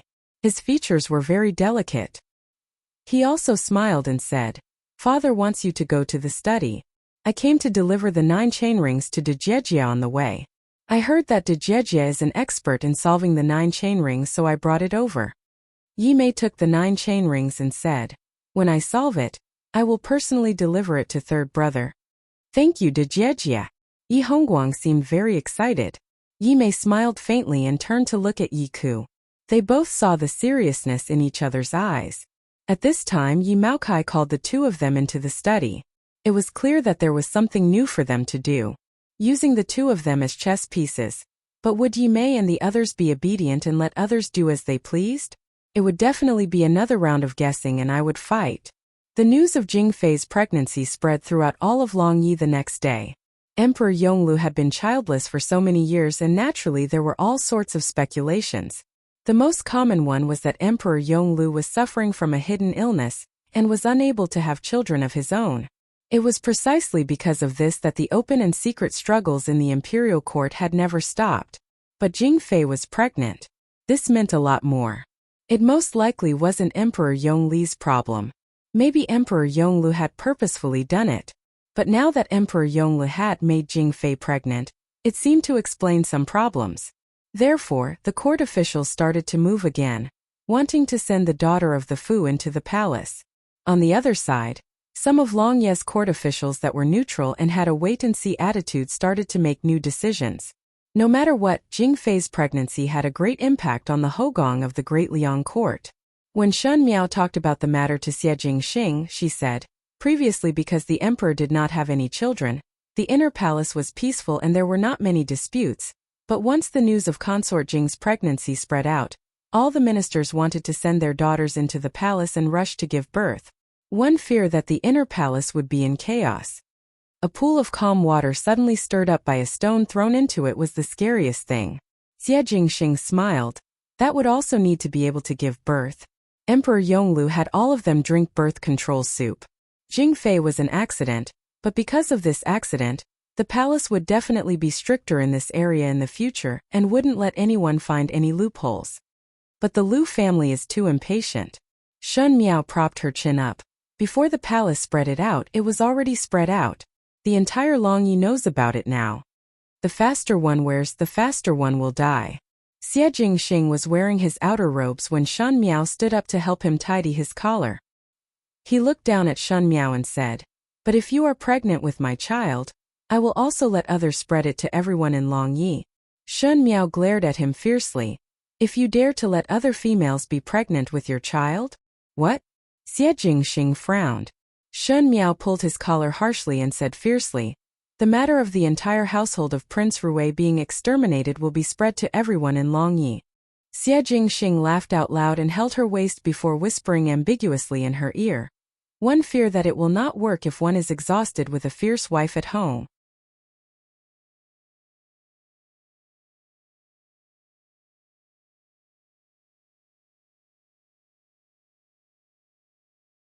Chapter 1042. Valiant. Shen Miao was about to get angry. Xie Jingxing still wanted to say something when octagonal voice was heard from outside. "Master Furen, the horse carriage is ready. Shall we depart now?" Shen Miao released her hands and said, "Come back first before talking." Xie Jingxing smiled evilly in the midst of chaos. "You can pick as you please. Shen Miao, get lost." They wanted to enter the palace. These few days Xie Jingxing frequently ran to the palace and should be discussing with Emperor Yonglu about how to deal with the Lu family.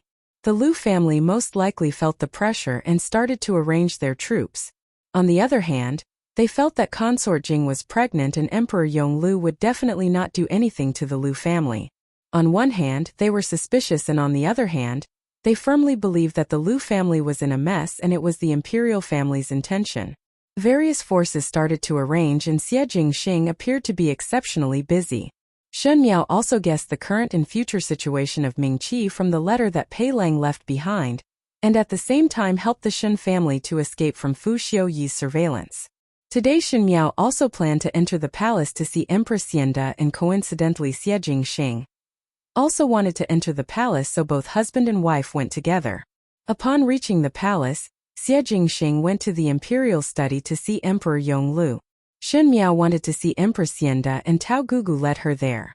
Shen Miao saw that the path was covered with carpets, and there were more palace maids walking in the palace. She felt it was strange and asked what was going on. Tao Gugu said, "This was instructed by Consort Jing."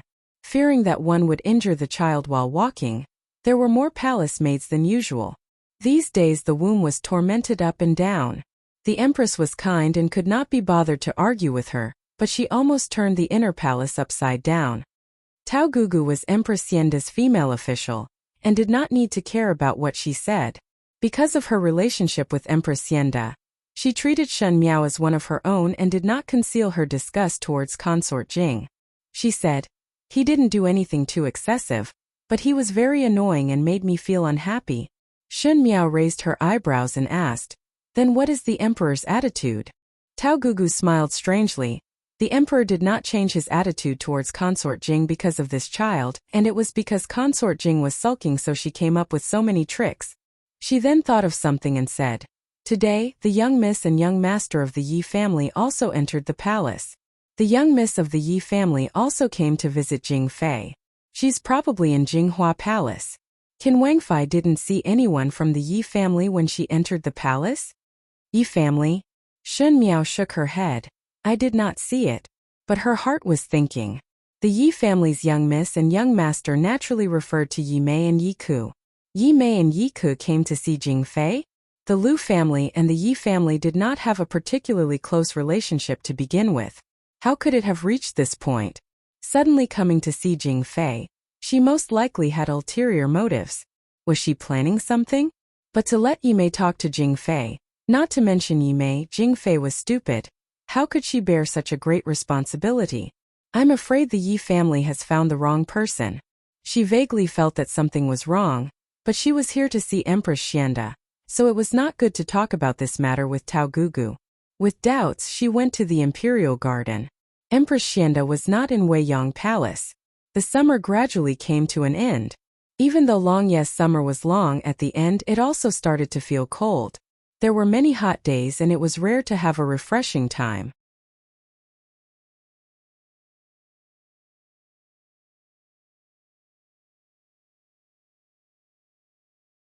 Chapter 1043. Shen Miao picked up the teacup and tasted a mouthful. She only felt bitterness in her mouth, and in the bitterness, there was a lingering fragrance. It was indeed a very unique good tea. Empress Yenda asked, "How is it?" Shen Miao put down the teacup. "The tea that Empress brewed is also top-notch. Bengong do not have any hobbies and only like this idea." Empress Yenda smiled. "This tea is bitter and most young females do not like it. But one do not know why. One felt that you would like it. Most likely that Bengong felt that you and Bengong are somewhat similar." Shen Miao did not dare, and Empress Yenda smiled without a care. "Let's not talk about this anymore. After you returned that night, Jing Xing should have told you about the matters in the palace." Shen Miao was slightly surprised. He said a little, "You will be curious. Jing Xing dotes on his wife and naturally would tell you everything." Empress Yenda smiled. "Then what do you feel after hearing it? What do you feel about the current situation?" These words seemed to have some meaning of testing Shen Miao. Shen Miao did not dare to be vague and thought about it before saying, "Now that the Lu family's fate is a foregone conclusion, the child in Jing Fei's womb would not be able to turn the tide. Since His Majesty and His Highness have already made a decision, then let nature take its course." "What about the child?" Empress Yenda took a sip of tea and asked, "Do you think that the child will be kept or not?" Shen Miao paused before saying, "Whether the child is kept or not would not affect the overall situation. To make this decision, one would have to look at your ladyship's heart." Bengong's heart. Empress Yenda sighed slightly. "In Bengong's heart, there has always been a thorn in it. But to say to remove this thorn, Bengong is not ruthless enough." She smiled self-mockingly. "This position of Empress is really not suitable for Bengong. It is one thing to be used to it, but it is another thing to be suitable." Shen Miao did not speak. At this time, whatever she said would not be right. Empress Yenda changed the topic. "Qin Wang Fei, there is no doubt that you can be a good female mistress of the entire residence of Prince Rui. But if in the future you have to shoulder a heavier burden and face more complicated things, can you do it well?" Shen Miao's heart jumped. Empress Yenda's words seemed to be hinting at something. If it was in the past, Shen Miao would not have thought much about it, but Xie Jingxing had told her about Emperor Yonglu. If Emperor Yonglu did not live past the age of 35, and if Emperor Yonglu had other plans, Shen Miao almost immediately guessed their plans. She composed herself and said, "Your Highness, no one can say for sure what will happen in the future. However, this official wife will accompany His Highness. Whatever His Highness does, this official wife will assist him." Empress Yenda looked at her for a while, shook her head and sighed. "You have no ambition, that's very good. But this is not good either." She said, "However, Jing Xing is not the emperor, so your luck is very good. But you have to understand that one day, when you reach a certain height, many things will be beyond your control. You don't like it, but you can't show it. You must do it because it is the law of the world." Was Empress Yenda talking about her own feelings? Shen Miao calmly said, "This official's wife will not do that. In the beginning, when the principle of the world was first brought up, it was also doubted. If one cannot stick to one's heart, there would be no meaning in reaching a higher position. One will not be able to do it, but it is because one does not work hard enough to change the surrounding environment." When Empress Yenda heard it, she was absent-minded for a long time. When she finally reacted, she looked deeply at Shen Miao. That look was very complicated, and Shen Miao could not explain it clearly. Perhaps it was envy and a little self-mockery. She said, "Perhaps what you said is right. But Bengong's half-life has passed, and there is no time to change." She was somewhat embarrassed. Shen Miao sensed that compared to the last time, Empress Yenda looked more experienced, but it was not her appearance. She still looked elegant and graceful, charming, and had the virtue and steadiness of an empress, but her eyes had a faint vicissitude, as if she was an old woman.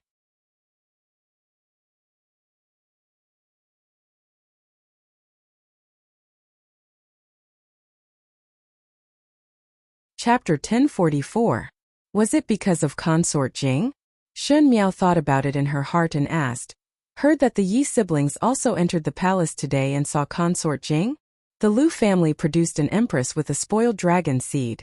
Thus the bugs in Long Yi would naturally become restless. The Yi family came and went to the palace, and today they came to see Bengong, but Bengong saw that the drunkard's intention was not wine, so Bengong followed them. Most likely the Yi family saw that Lu Jing was pregnant and had other intentions, so they wanted to probe Lu Jing's side. Empress Yenda's gaze was somewhat long. The young lady that the Yi family found was extremely beautiful. Not only beautiful but also intelligent. Not only intelligent but also ambitious. This kind of female is most suitable to survive in the inner palace. Shun Miao's gaze slightly stagnated. Yi Mei wants to enter the palace?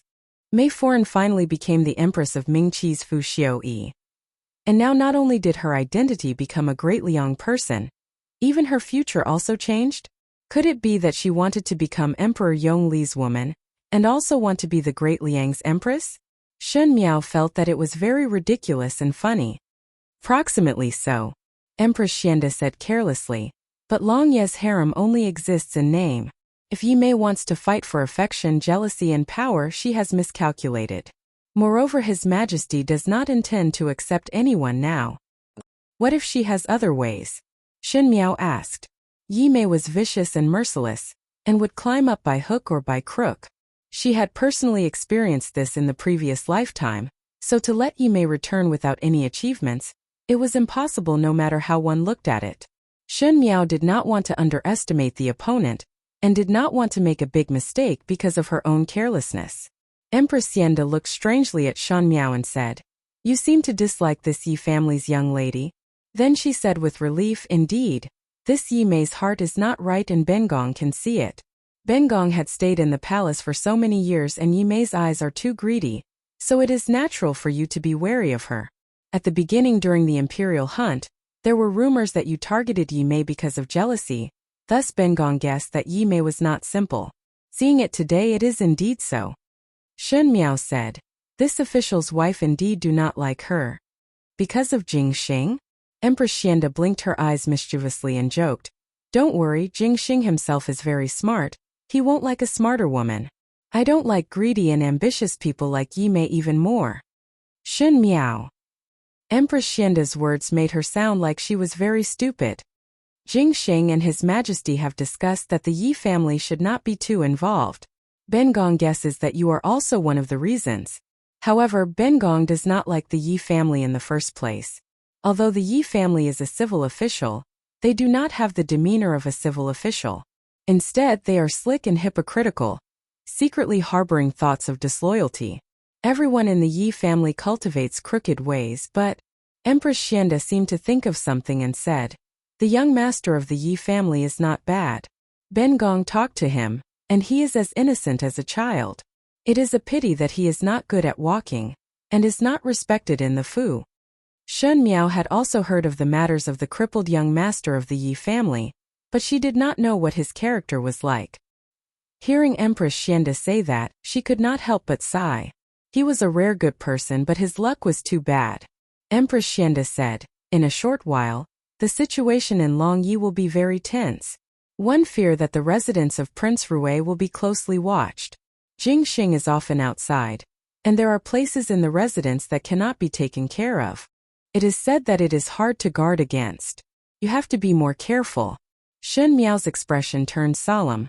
This official's wife understands. Dealing with the Lu and Yi families would undoubtedly set off a storm in Longyi City. As Xie Jingxing's wife and the Wang Fei of the residence of Prince Rui, she would naturally be the target of public criticism. Empress Xianda patted her hands. "You have to start learning these now."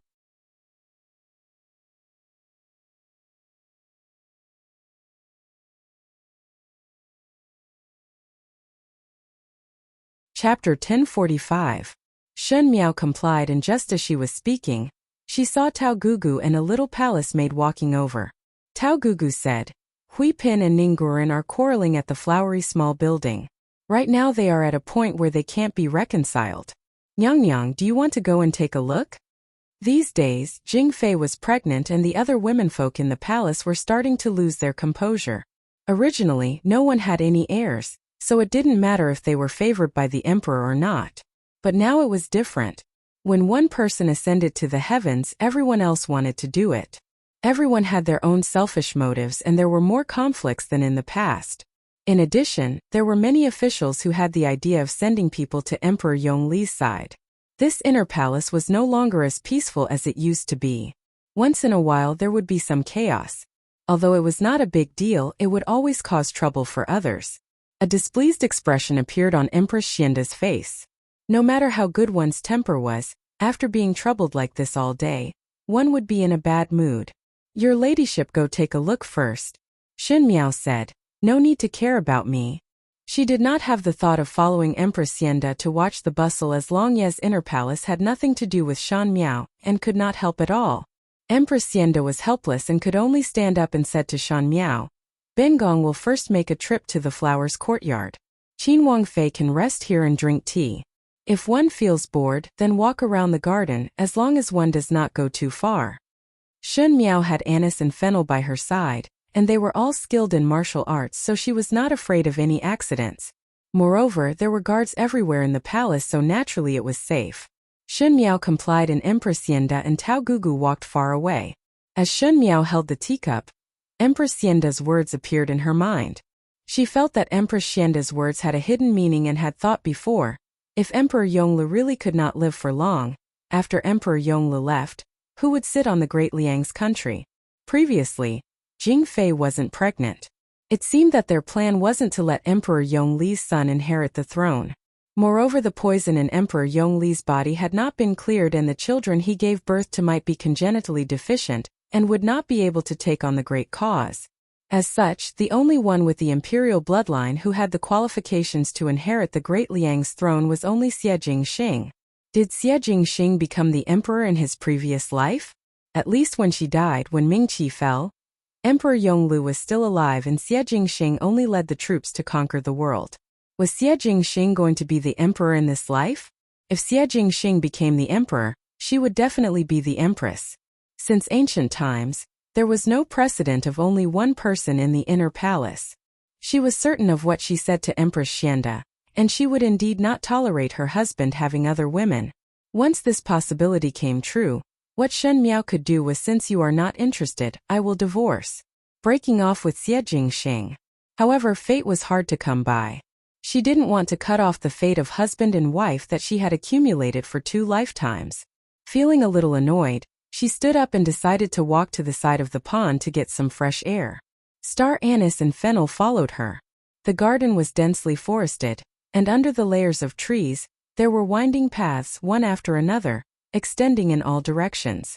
Everywhere there was a new scenery, and it was very elegant. It was just that Shen Miao was not in the mood to appreciate the beautiful scenery. She walked to the side of the pond, and the cool breeze blew on her face. It was refreshing and very comfortable, and also calmed her down. After standing for a while, she planned to return to the stone table and sit down. She guessed that Empress Xianda should be back by now. Before leaving, her eyes casually glanced at the forest on the side.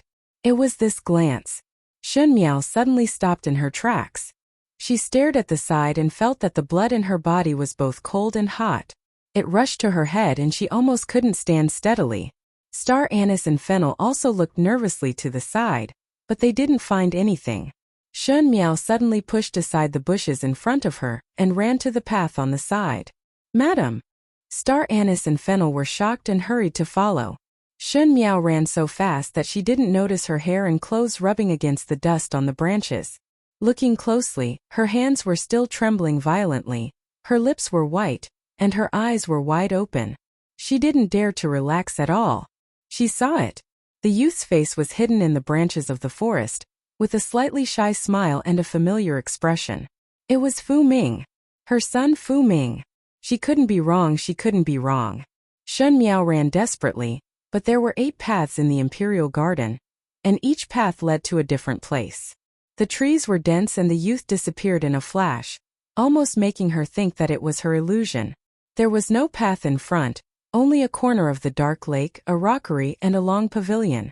Shen Miao couldn't find the youth. Fennel and Star Anise followed behind and saw Shen Miao standing in the same place, not knowing what she was thinking and looking very lost. The 3 of them didn't make any other movements, but suddenly heard a woman's short scream in front, followed by the sound of a heavy object falling to the ground. Plop!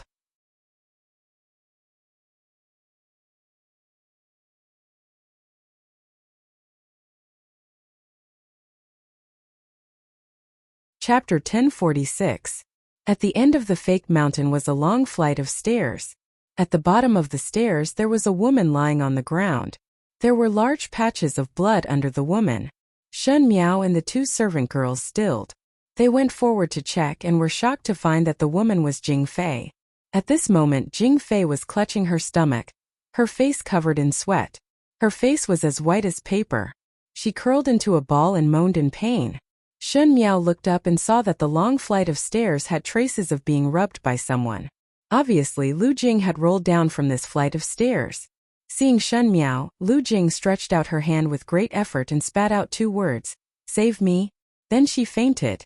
Octagonal Anise asked, "Madam, this? Call someone over." Shen Miao frowned. She is after all pregnant with the dragon's seed. Moreover, if the matter of seeing someone die and not saving was spread out, the one who would suffer would only be the residents of Prince Rui. Even though she was not willing to get involved in these dirty matters, she was not willing to let the residents of Prince Rui bear a bad name. Octagonal Anise nodded and hurried out. Fennel looked around and shook her head. There's no one else here. They had long escaped. Shen Miao's eyes congealed. To be able to hurt people so openly in the palace, the other party's guts are not small. She then looked at the dying Jing Fei on the ground and sighed. Shen Miao had seen those women miscarry in the palace. With Jing Fei's appearance, one feared that the child in her stomach would not be able to be kept. Shen Miao did not sympathize with Lu Jing, but only felt pity for the unborn child. If it was not reincarnated into Lu Jing's stomach, how would it meet such a calamity at birth? Thinking of the child, Shen Miao suddenly thought of the youth's face that she saw in the forest. Her heart suddenly contracted. If that was really Fu Ming, why didn't he want to see her? If that wasn't Fu Ming, how could he have such an impression of Fu Ming? Shen Miao was thinking that there were only so many people coming and going in the palace. After the matter at Lu Jing's end was settled, she would ask Empress Xianda and Xie Jingxing to find that youth. She did not believe that it was an illusion. She was very clear-headed. The people that Ba Jiao called soon arrived and were shocked to see Jing Fei in such a state. Even though Emperor Yonglu didn't seem to care about the pregnant Jing Fei was pregnant with Emperor Yongli's first child. Anyone with a discerning eye would be able to tell that the child would not be able to survive. Without saying much, these people quickly sent Jing Fei to Jinghua Palace. They called for the Grand Doctor and sent people to notify Emperor Yonglu and Empress Xianda. Because Shen Miao was the first person to see Jing Fei, no matter if it was related to her or not, she could not escape responsibility and could not leave. Fennel was a little uneasy. The matters of the imperial family were the most complicated, especially when it involved the dragon race. The most difficult thing was to involve Shen Miao. Fennel even suspected that this was a conspiracy. Emperor Yonglu and Empress Xianda quickly rushed over, but Shen Miao discovered that Xie Jingxing was not around and did not know where he went. She had wanted to talk to him about Fu Ming, but she could only give up now. When Emperor Yonglu came, he only asked the surrounding people. At that time, Jing Fei didn't even have a maid by her side. Otherwise, she wouldn't have fallen down the stairs without anyone to support her. He could only ask Shen Miao for help. Empress Xianda frowned and asked, "Wasn't Jing Fei talking with Miss Yi in Jinghua Palace? Why did she go to the Imperial Garden? And where is Miss Yi?" She didn't suspect Shen Miao at all. Shen Miao was slightly surprised.